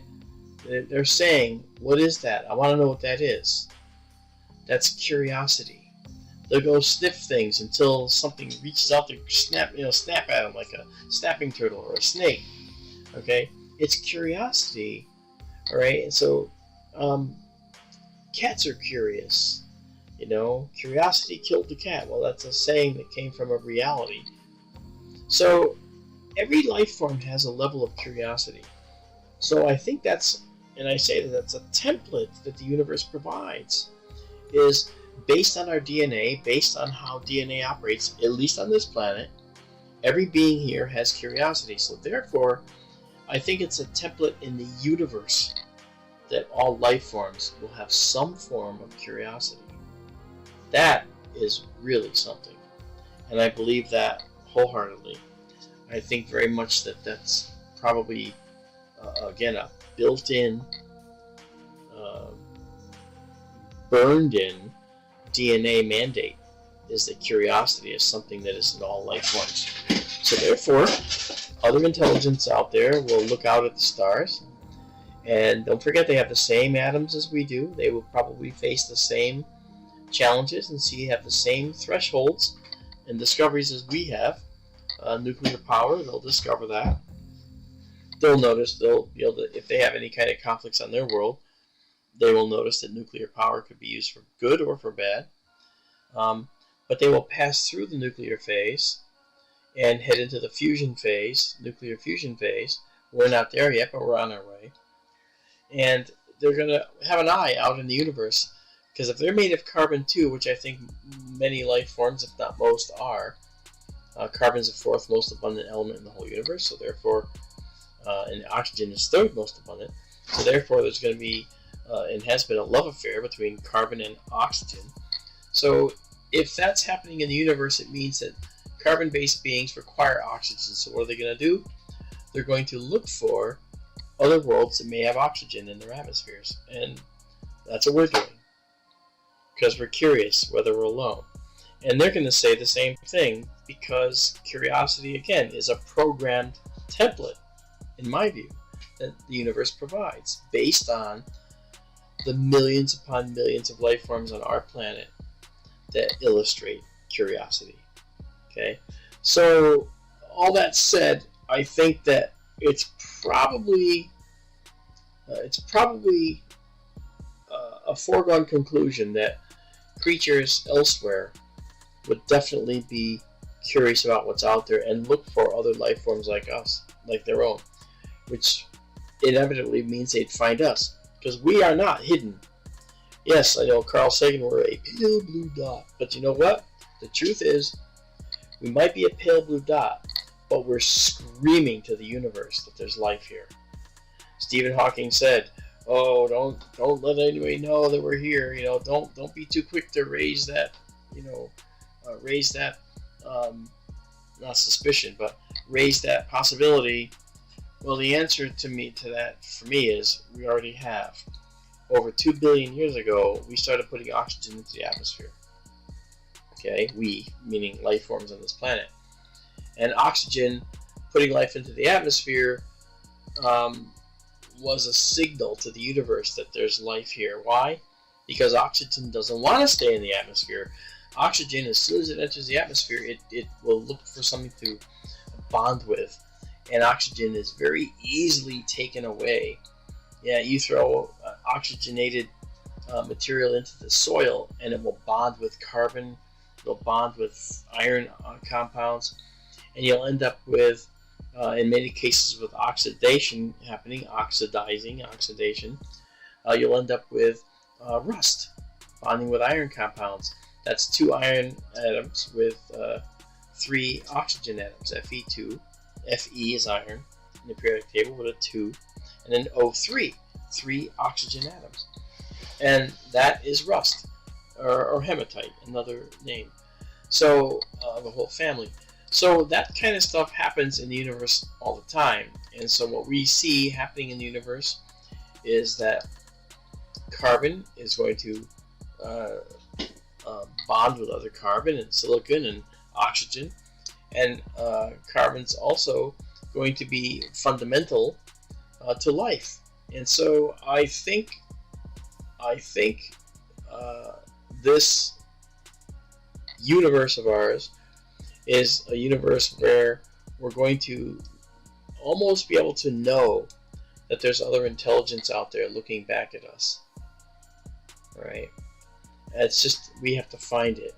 And I will say this: the James Webb Space Telescope looks like, and I gotta look up this finding and make sure that it hasn't been discounted, but the James Webb may have found life already. Did you hear this? I don't know if you've heard this. It looked at a planet, and when Michael Hedrick was talking about James Webb, another observation I want to offer to that end of this conversation, Michael, is that the James Webb Space Telescope detected a compound in the atmosphere of one particular planet around the star, a Kepler candidate actually, that is a compound that's only made by life, at least here on our planet, and everybody knows this compound. If you go down to the water, the ocean, when it's low tide, that stink you smell, it smells like an ocean fart or something like that. That's a smell of waste products by life, and it's a compound called dimethyl sulfide. The sulfide is what makes it stinky, and the dimethyl sulfide is two methyl groups, okay, with sulfide, which is sulfur and oxygen atom and so forth. So that dimethyl sulfide compound is something that only life makes, and therefore it's very, very prevalent in our atmosphere. And then this Kepler planet, there's many times the amount that we have. And what they think is that this is a water planet. And because dimethyl sulfide is primarily in the water, it shows that maybe this planet is a water world where this dimethyl sulfide has made it up into the atmosphere and in much, much higher quantities than we have here. So it's pretty interesting indeed. Okay, and that's what I got to say about that. Okay, so let's save exactly a scene. Alright, well, that's good. So there's the Alnia Nebula right there. And we are done with the Alnia Nebula. And thank you guys for sticking with me. We did start, I did not announce, I wanted to see how many people would come in. And I will say this, we just passed the longest day of the year. And the longest day of the year is, of course, obviously means that we get started later. And we start later than ever when we have to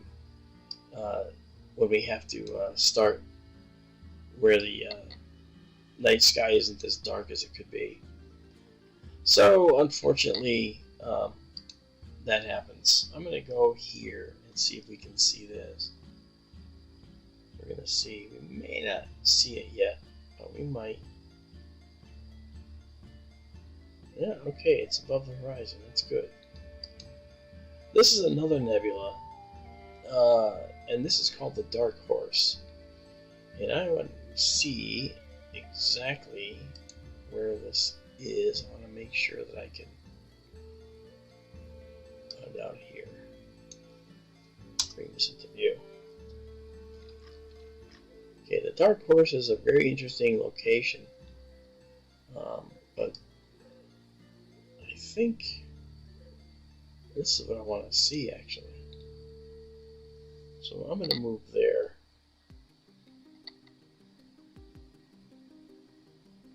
Let me make sure. Alright, let me do this. I am going to see if it knows where we are. Yeah, it does. Okay, but it doesn't have an ID. So I'm going to do this. I'm going to say, I'm going to solve for our location and resync us. So we should see a little movement. And if it doesn't move, it means that we're where we think we are. Okay, a little bit of movement. Alright. Alright, so I'm going to come back here. Alright, so it thinks we're up here. We might be. We might very well be there. That's where the dark horse is. But I really want to be down here, because I want to show you this. Oh good, we got a star. So what I'm going to do is I'm going to go to that star. And it's going to pull this feature in. I'm going to go down a little bit here.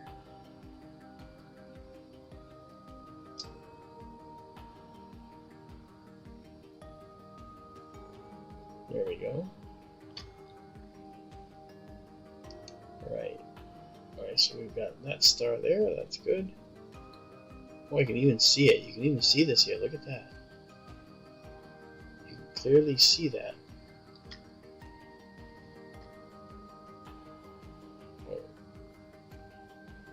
It's moving. It shouldn't be doing that. I'm going to tell it to stop it. And I'm going to move this back to the west a little bit.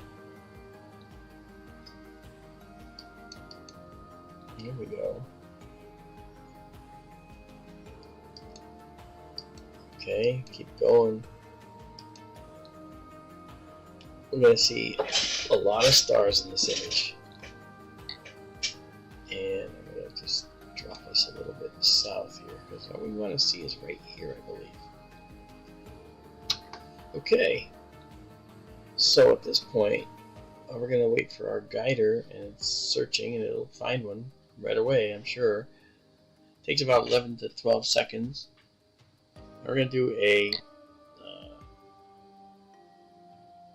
25-second shot here.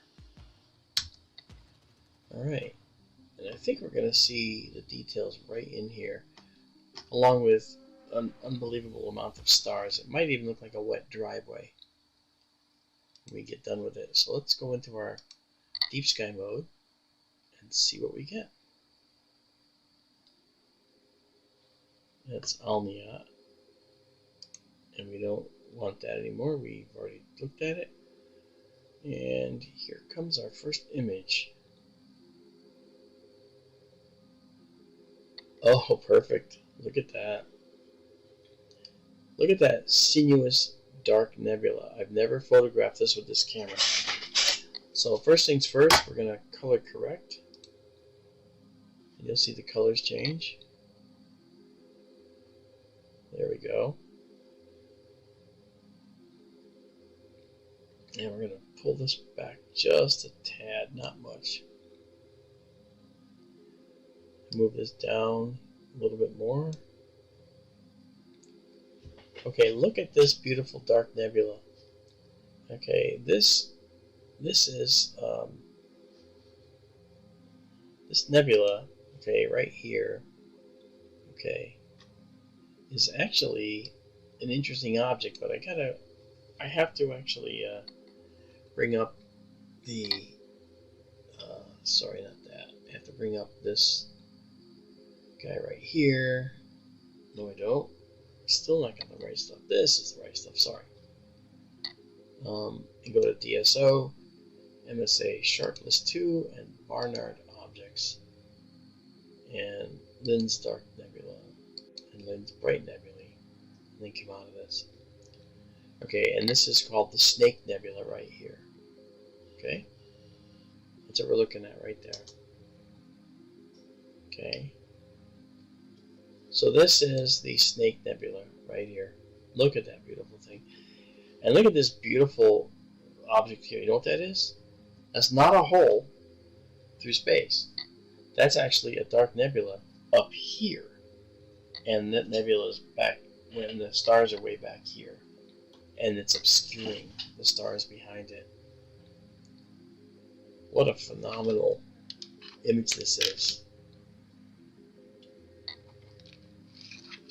And it's something you wouldn't get to see readily, actually. Okay. So that's a good color.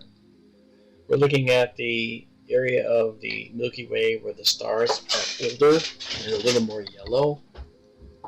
And so we're seeing that reflected here. Yeah, right. So this is the Snake Nebula. We're going to label it as such.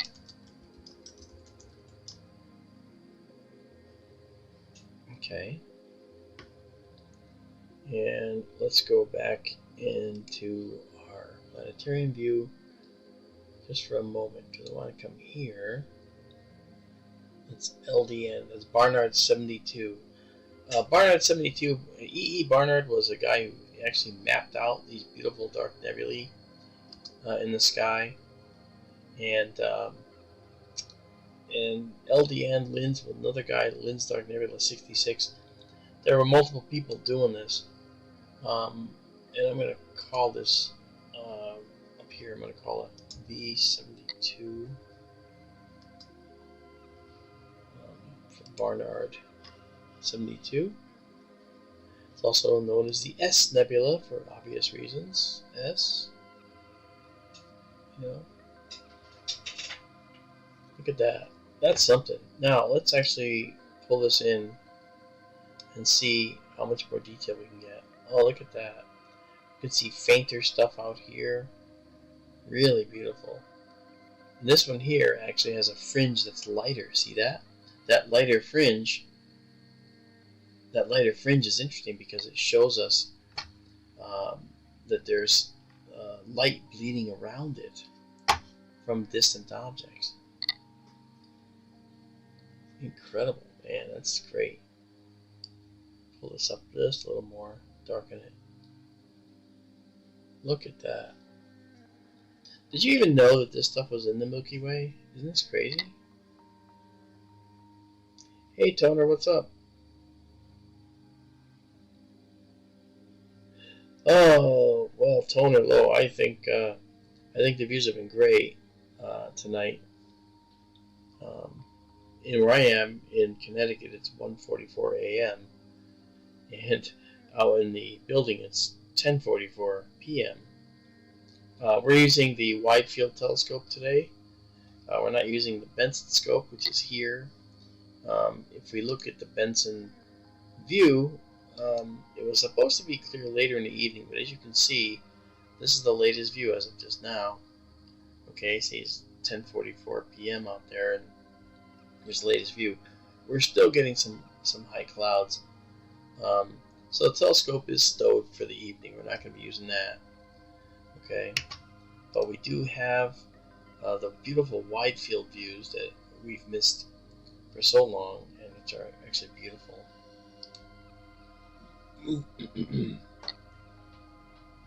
Django says I like the snake dark. Yeah, I know, huh? Make it even darker. Look at that. Now, what you're looking at is these are dust clouds, and their shape is determined by motions of stars and their motion of this dust around the galaxy. But this was probably, interestingly, a more unified dust cloud that got pulled apart by gravitational interactions with nearby star clusters or whatever. Now, the thing that's important to understand is that this dust has been here for billions of years. It's been orbiting the galaxy at its own speed. Okay? So as it orbits the galaxy, it's being pulled and stretched by gravitational interactions with other things. And so at this point in time, the snapshot that we get is of this object right here. Now this object right here, this dark dust cloud, okay, if we zoom in on this a little bit, okay, we can see that we cannot see through it. Here we see some stars poking through this. This is much more dense. Now let me explain what much more dense means in terms of the universe. Okay, in a sugar cube size space of air that we breathe, we have like 10 to the 20th, 10 to the 25th atoms. Okay, it's very dense. Out here, in this dark region, it's also very dense, but it's dense for what's called an interstellar region. That means that we might have as many as 30,000 atoms in a sugar cube size, not 10 to the 20th or 10 to the 29th atoms in a sugar cube size. Okay, so that's something very important to understand. When we talk about density in the universe, well, that's something that's a concept you have to get used to. Right? The densities are nowhere near the densities of the air on a planet. It's nowhere near the density of the atmosphere of Mars. Even that is way more dense than these dark clouds. All right, so we're talking about a density that looks like it's really, really high from light years away, tens of thousands of light years away. Okay, but as you get closer, it gets bigger and more distended, and the closer you get, the less particles are between you and that dust cloud because they're spread out more, and so you'd see right through it. In fact, you might pass through it and not even know you're going through it. Okay. Interestingly, the planet Earth it's possible that planet Earth itself is going through a dust cloud. The same cloud, in fact, that the Pleiades are in. And that means that we might not actually be able to see the universe the way we think we do. Interesting, huh? Let's color correct one more time.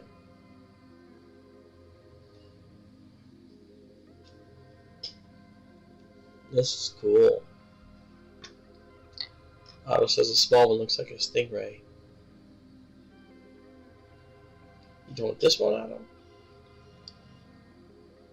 Are you talking about this one? I want that one.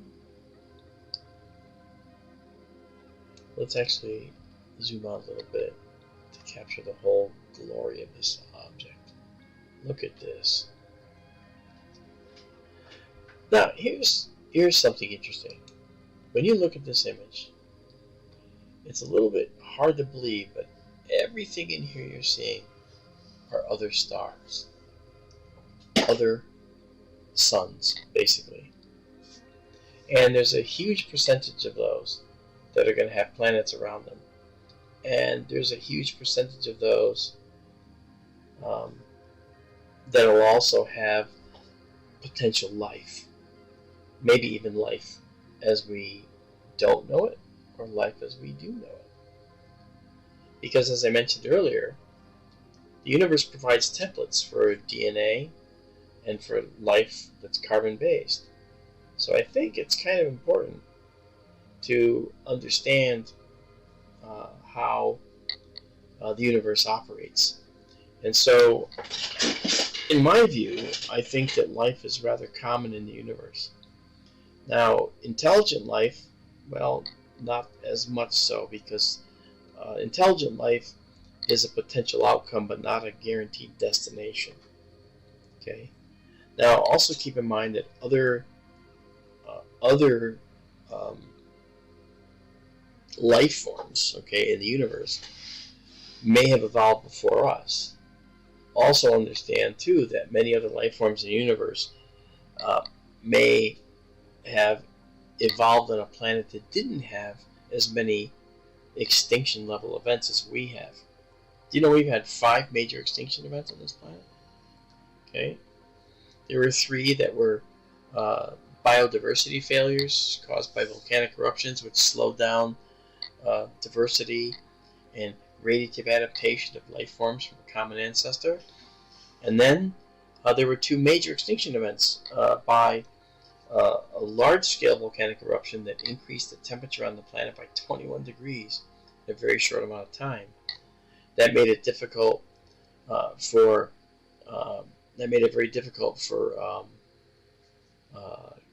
creatures to survive in the ocean because oxygen couldn't stay in the water at higher temperatures as easily as in cooler temperatures. So that was a major extinction event. 96% of all life, 96% of all life died at that point. And then, of course, the Cretaceous Tertiary Boundary Event, otherwise known as the Chicxulub meteor impact or asteroid impact, that occurred off the Yucatan Peninsula 65 million years ago, started a cascading life failure. And life forms passed away one after another over a period of time. And that was effectively the end of the dinosaurs. Now, had none of these extinction events occurred on our planet, we might have progressed a lot sooner, or become intelligent a million years sooner, 100,000 years sooner. And so it's, and again, it's only a possible destination. It may not have happened at all. I suspect it would have, though. We were heading that way. So I think that when we consider how life formed here, we have to consider that we've had all these extinction events. And had we not had them, we might have developed sooner. But because we did, we were set back once, twice, 3, 4, and a finally 5th time, life was set back. And when that happened, we basically started from scratch again. So in the Permian period, 252 million years ago, that's where the temperature rose 21 degrees and where 96% of life was extinct, made extinct. At that point in time, during the Permian, the creatures that were destined to become potential mammals were dominant. And they were wiped out almost entirely by this extinction level event.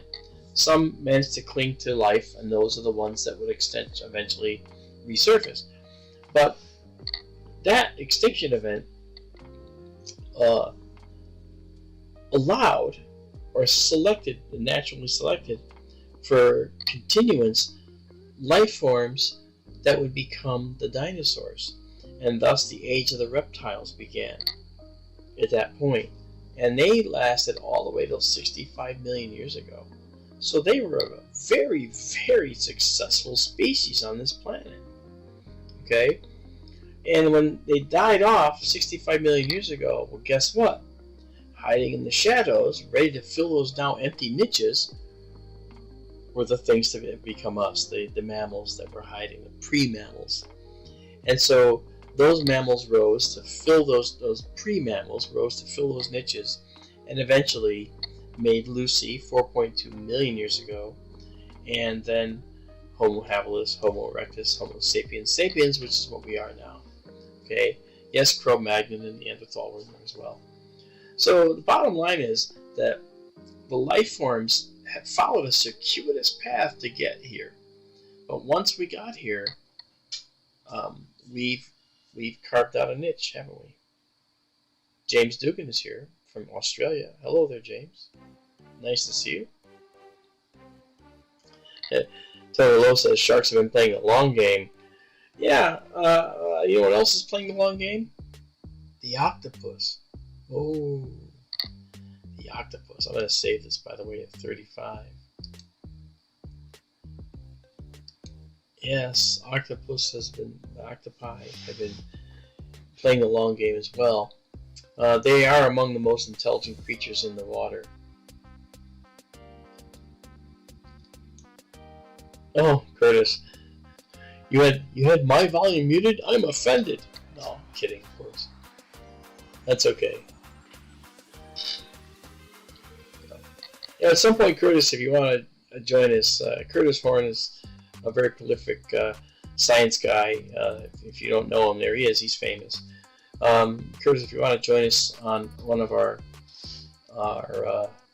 streams, you're more than welcome to join me online. I'd love to have you on. We can talk about all kinds of stuff. Curtis has been prolific on a number of sites that you may or may not be familiar with. And so he muted me because I'm a loudmouth, you see, and he didn't want to interrupt his putting his girls to bed. That's fine. That's funny. And Curtis has some news. I bet it's about a paper you're writing, Curtis. I bet you. He'll tell me. Yeah, so, while waiting for that, look at our view now, the Snake Nebula. Look how much more details in it now. And look at the subtle grays out here of other less dense areas in here. Isn't this beautiful? That is incredible. Let's over-process it for a moment just to see what else is hiding in here. Look at that. Is that not incredible? Wow, so there's a lot hiding out here. I'm going to color correct this one more time. And I'll drop that off. Alright, Curtis says, I finished the unified field theory I was working on. Still writing the paper, but the concepts are done. Fantastic, Curtis. Yeah, I need to have you on so you can discuss unified field theory, because I think that is something that everybody should hear about. They really should. So I'll have to have you as a guest, Curtis. Love to have you on. And, you know, Curtis is a nerd. He's a geek. Okay, like me. And we all have our specialty, right? And so my specialty is in nerddom is astronomy and physics, and Curtis's specialty is not Curtis. Actually, it would be fun. You can join us anytime you want. So I would say, Curtis, tell me your specialty, because I think I was gonna say physics, but I think that limits it. You got another broad base of talent that you have too as well, correct? So just fill us in. Go ahead, brag a little. You've earned it. I don't mind. Yeah, so the Snake Nebula is looking really good here. Barnard 72. Pull this a little bit more in here. Look at that. Now you can see this fringe around this really nicely. Wow. Okay, I'm going to save it again. Save it exactly as seen. This camera is the first time this camera's seen this. Psychopomp, what's up? Nice to see you. Okay, physics, control systems, engineering, astronomy. Okay, yeah, there you go. Nice. Non-imaging optics, general relativity. Yeah, what else, right? Yeah. That's it, man. That is so cool. Yeah, I forgot about the general relativity, but I should have known it when he talked about unified field theory. I forgot to mention that. I apologize. Yep. So Curtis is a very smart guy, and you know, for him to come here to our stream shows that you know, he's getting entertained by stuff that we're saying. So I think it's kind of important to make note of that, because someone like him here, and we've had other people here too that are of notable background. And I'm very impressed with some of the people we've had here. Yeah, okay, Curtis's note, if you want to go to cloudynights.com and go into the forums, his handle there is relativist. Okay? Kind of like The Mentalist, if you remember that TV show. Okay. And of course, as you know, when you add IST to your specialty, nobody can argue with you. He's a relativist, and that's fantastic. The mentalists, well, you know, they know when you're lying, right? Very, very cool. Well, folks, if you go look for Curtis on Cloudy Nights, I don't think you spend as much time up there anymore, but if I recall, I haven't seen much from you up there. But I think that would be kind of fun for people to start conversations with you if they want to learn about all these things. And when you come on with us, I'll have you talk about it too. Yeah, I might also have you on the radio show. You know, we do a radio show Wednesday nights, 8 to 10. I have a feeling much of what you might say, though, is going to go over everybody's head. But I think, if I recall, you have the... yeah, that's what I figured. You didn't have time for Cloudy Nights. I think, if I recall, you also have the ability to make complex stuff a little bit more understandable, right? For people. I mean, that's my superpower, if there's a superpower. Or what you could do is you could go off and say everything you needed to at your level, and then I could translate it for everybody else. You know, that might be the only way it's gonna work. It's up to you, brother. But anyway, that's cool. This is okay. We've got 51. I'm gonna save it here, and this is saved now as our fits file. And then we're gonna save it exactly as seen. Curtis, did you know that for this telescope here in Benson, we have a spectrograph coming because we got a grant? We got a grant from Asterion Corporation, Asterion Foundation. They have a bunch of science museums behind them, including Lowell Observatory. And so all those people had to sign off on giving us a grant.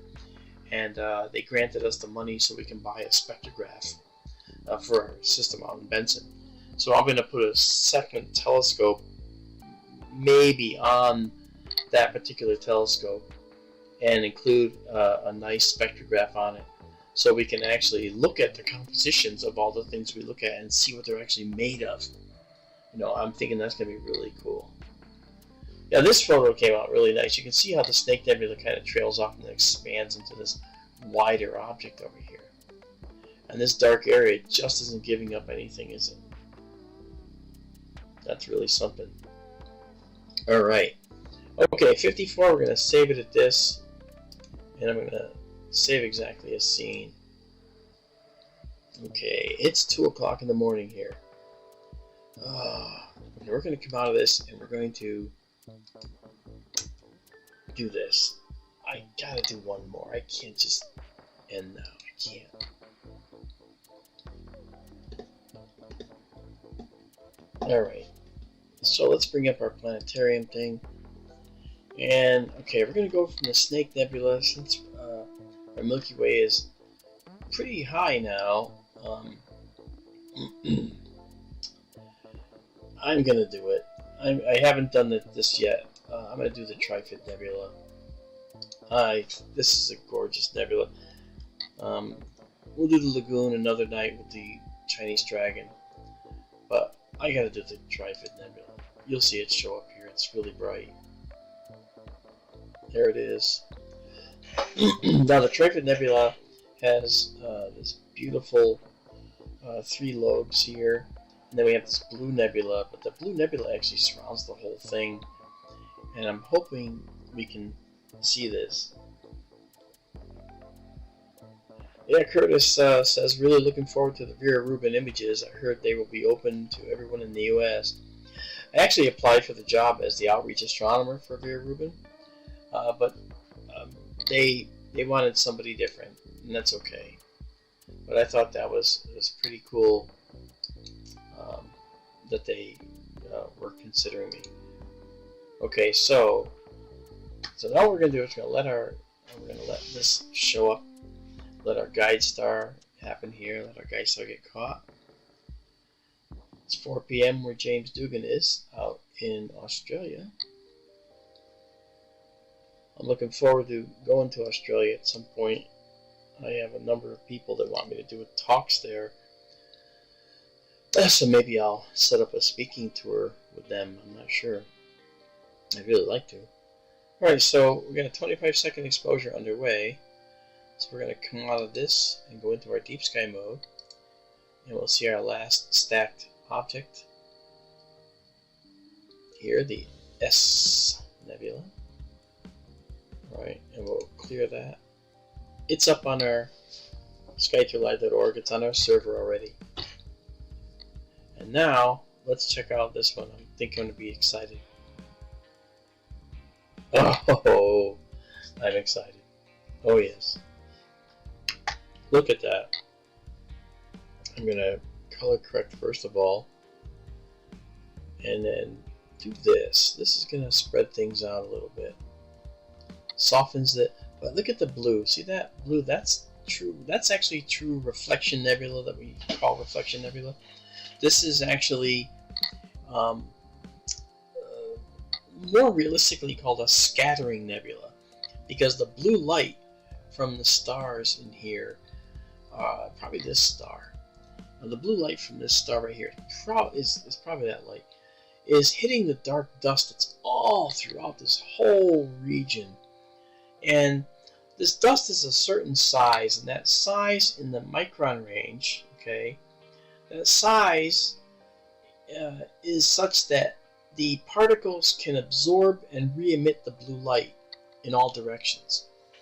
Alright, and that is called Rayleigh scattering, and that particular scattering process is the same reason our sky is blue, because the molecules of nitrogen and oxygen in our atmosphere are doing the same thing.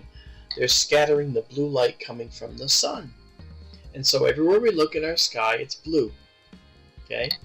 That's why when the sun sets, we're looking through more light and through more atmosphere as the Earth's curved and the sun is way in the far end of our curved atmosphere from our vantage point. More blue light is taken out of the sun. Therefore, on the horizon at night or in the morning, or as sunset rather, and at sunrise, the sun appears red. Okay, that's the reason, because more of the blue light's being extracted from the sunlight, which, by the way, I'm not sure if you knew this, the sun's color is white. It's not yellow. The reason it looks yellow is because some of the blue light is stolen from the sunlight, even when it's noontime, even at the equator. So the sun looks a little more toward the yellow than the white that it is when you see it in space. Our star's white. It's not yellow. Okay? The yellow is just a figment of your imagination. No, it's a construct of the atmosphere. Look at the Trifid Nebula. Look at this. Now, it's going to certainly know this, as you can see. Alright? And what we're going to do is we're going to set the target to the Trifid Nebula. Oh, it's beautiful. And we'll save the image of the annotations now. Alright, and then we'll get out. We have to reset our full width half maximum here. Yeah, okay. It's reached a threshold. I'm just gonna go a tiny bit up. I don't need to be into the tens. I just want to be above 9.5 or so, 9.4. And that's good. So now most of them will come in. Alright. I've noticed that the guiding has a problem sometimes in this area. I'm not sure why, but we already got more exposures than I thought we would. But it's really good. And there we go, we got more. Alright. Gosh, it's beautiful. There's a cluster here. I don't remember if I saw that cluster name. Did it show it? Yes, NGC 6531, also known as Measure 21. Okay? And we have this Hipparchus star here. We have this star here, this Hipparchus star there. We have M20, Measure 20, which is the Trifid Nebula. Right? And that's just beautiful. Ah, great. See, now at 9.55, we wouldn't have got that before. I just wanted to raise it up a little bit above 9.5, so we got it. Cosmic rays here. Nice to see you, Ray.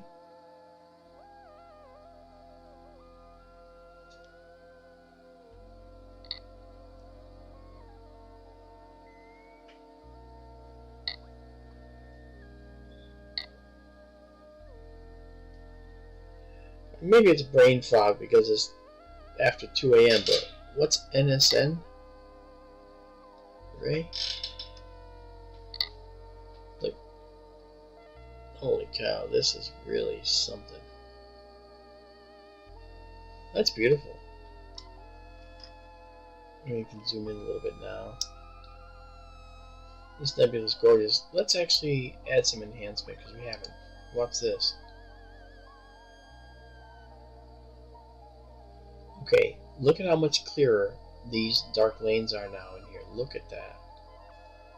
Oh, Night Skies Network. Thank you, Curtis. Duh. I should have known. Okay, I dropped a note.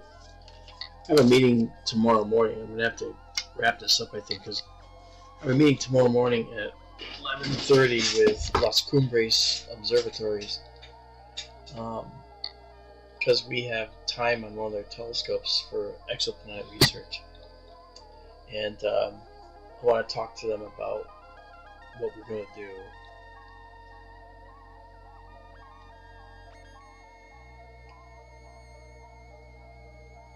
Wow. This spider webinar, you know. And it's funny because this spider web is kind of like our night sky wind meter. You know, I don't have a weather station out there. We did get a weather station donated for Benson, thanks to Cosmic Ray. Thank you. But the interesting thing is that I have it right behind me, and I'm going out in July, and hopefully we can set it up then. Okay, let's save it with 13 images here. Okay, and then save exactly as seen. Look at that, huh? That's really, really pretty. Let's color correct. You'll see some of the red go away when I color correct. But it's actually not that much. Okay, good. So we're actually doing well. Alright, here's what I'm going to do now. I'm going to bring this in, and it's going to brighten this stuff up, okay, a little bit. And then I'm going to pull this in nearer the peak, and that's going to show the darkest background possible. And I want that to be just off the peak. If I go too far, okay, you'll see what happens. We cut off a lot of the detail, okay? So we're going to move it just to the left of the peak, which is where it belongs. Look at that. And now you can see the blue coming around the whole nebula like I promised. There it is. It's all there.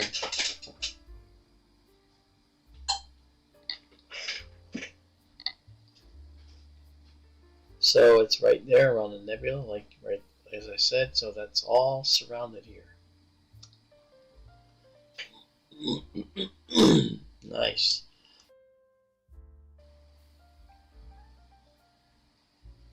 The very Rubin image of this region, by the way, is spectacular, as Cosmic Ray says. I did download the full resolution version. It's massive. It's the biggest camera on Earth ever. Very cool.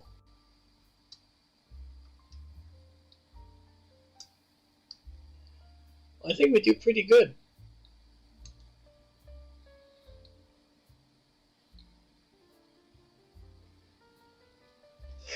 James Dugan says very nice. Yeah, and you can see how as we get to these other additional exposures, we actually get to see this really subtle blue stuff in there. If we over process, I'll show you what else is in there. Look at this, watch. Look at that. So stuff goes all the way out and around and down through here. It's back out. Okay. So you see there's all kinds of red nebula in here. The cluster that we saw before. Lots going on in here. But this shows it very well. And then we can actually control that a little more subtly with this. Which starts to give us a little bit more of a hint at what's going on in here.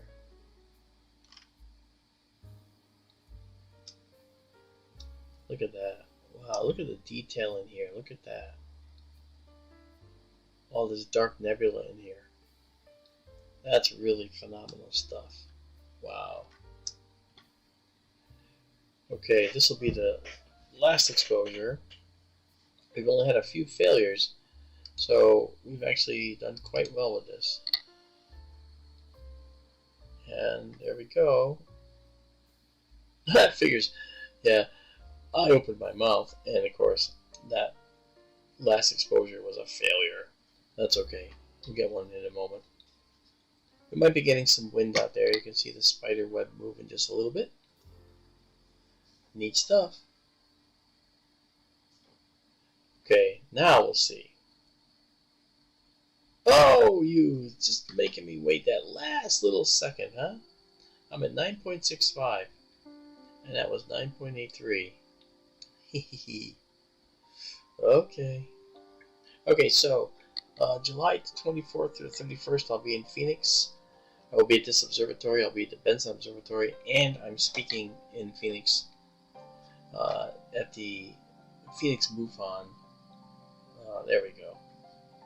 And then in August, I'll be in Colorado in a Portal 2 environment doing a sky watch. Portal 2 means so dark it'll make you cry. Okay? And the Portal 2 environment there is stunning because I'm actually going to be attending another conference where I'll be speaking. And at that conference, I'll be talking about interdimensional travel possibilities. And what's interesting is, most of you have heard of Avi Loeb at Harvard. Okay, well, Avi Loeb just said recently he believes that aliens could possibly travel interdimensionally. And I think maybe I've worked with him a couple times, but I think that maybe we're getting somewhere out there with the formal science community. Okay, so this is our last image for tonight. And I want to leave you with the Trifid Nebula. It's amazing. It's beautiful. And it's all yours. You can grab it at skytourlive.org. Alright, this is 22 images. I will save these one more time. Save it as a FITS file. Save it as a PNG file, exactly as seen. And there you go. As the Milky Way comes up higher earlier in the evening, I want to make sure you all understand that we won't be starting this late. Right? We won't have to wait this long to get to the Milky Way. Right when we start, we're going to be able to see the Milky Way. And that's what we want to do. Right? So as the season wears on, we'll be able to do that. But thank you for joining me for SkyTour live stream tonight, folks.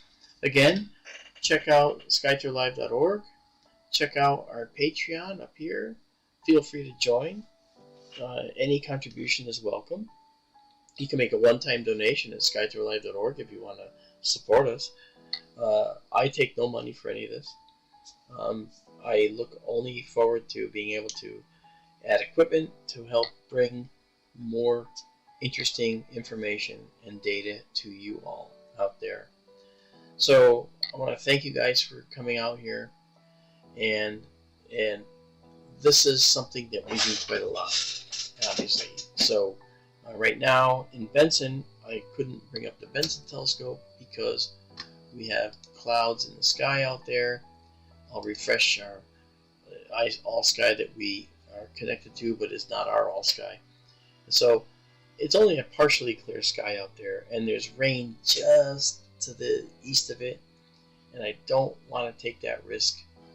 Alright, so Benson will not be live tonight. So here we are. That's where we are. So you guys have a good night, and we will talk to you on the flip side of all this. And the next time we stream, I typically go every other day if I can. Thank you guys. Enjoy the night, and we'll talk to you soon. Alright, so see you folks later. Good night, all. Bye-bye.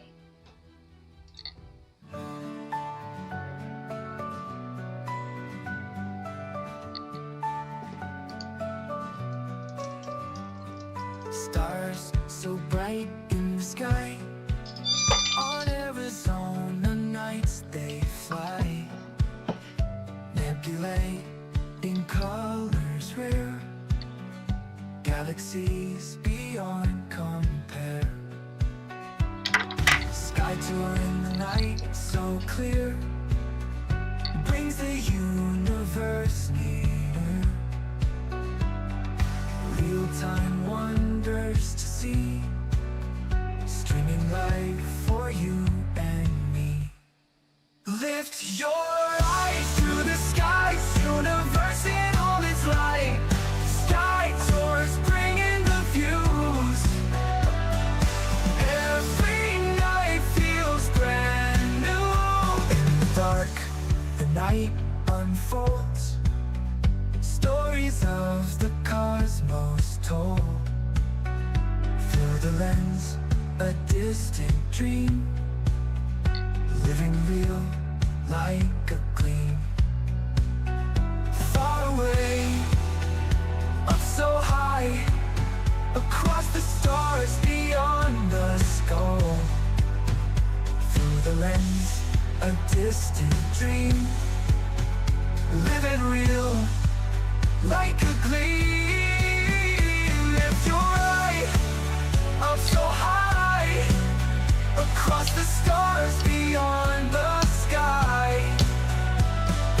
Sky tour shows us the way, every night a new display. Lift your eyes to the skies, universe in all its light. Sky tours bringing the views. Every night feels brand new.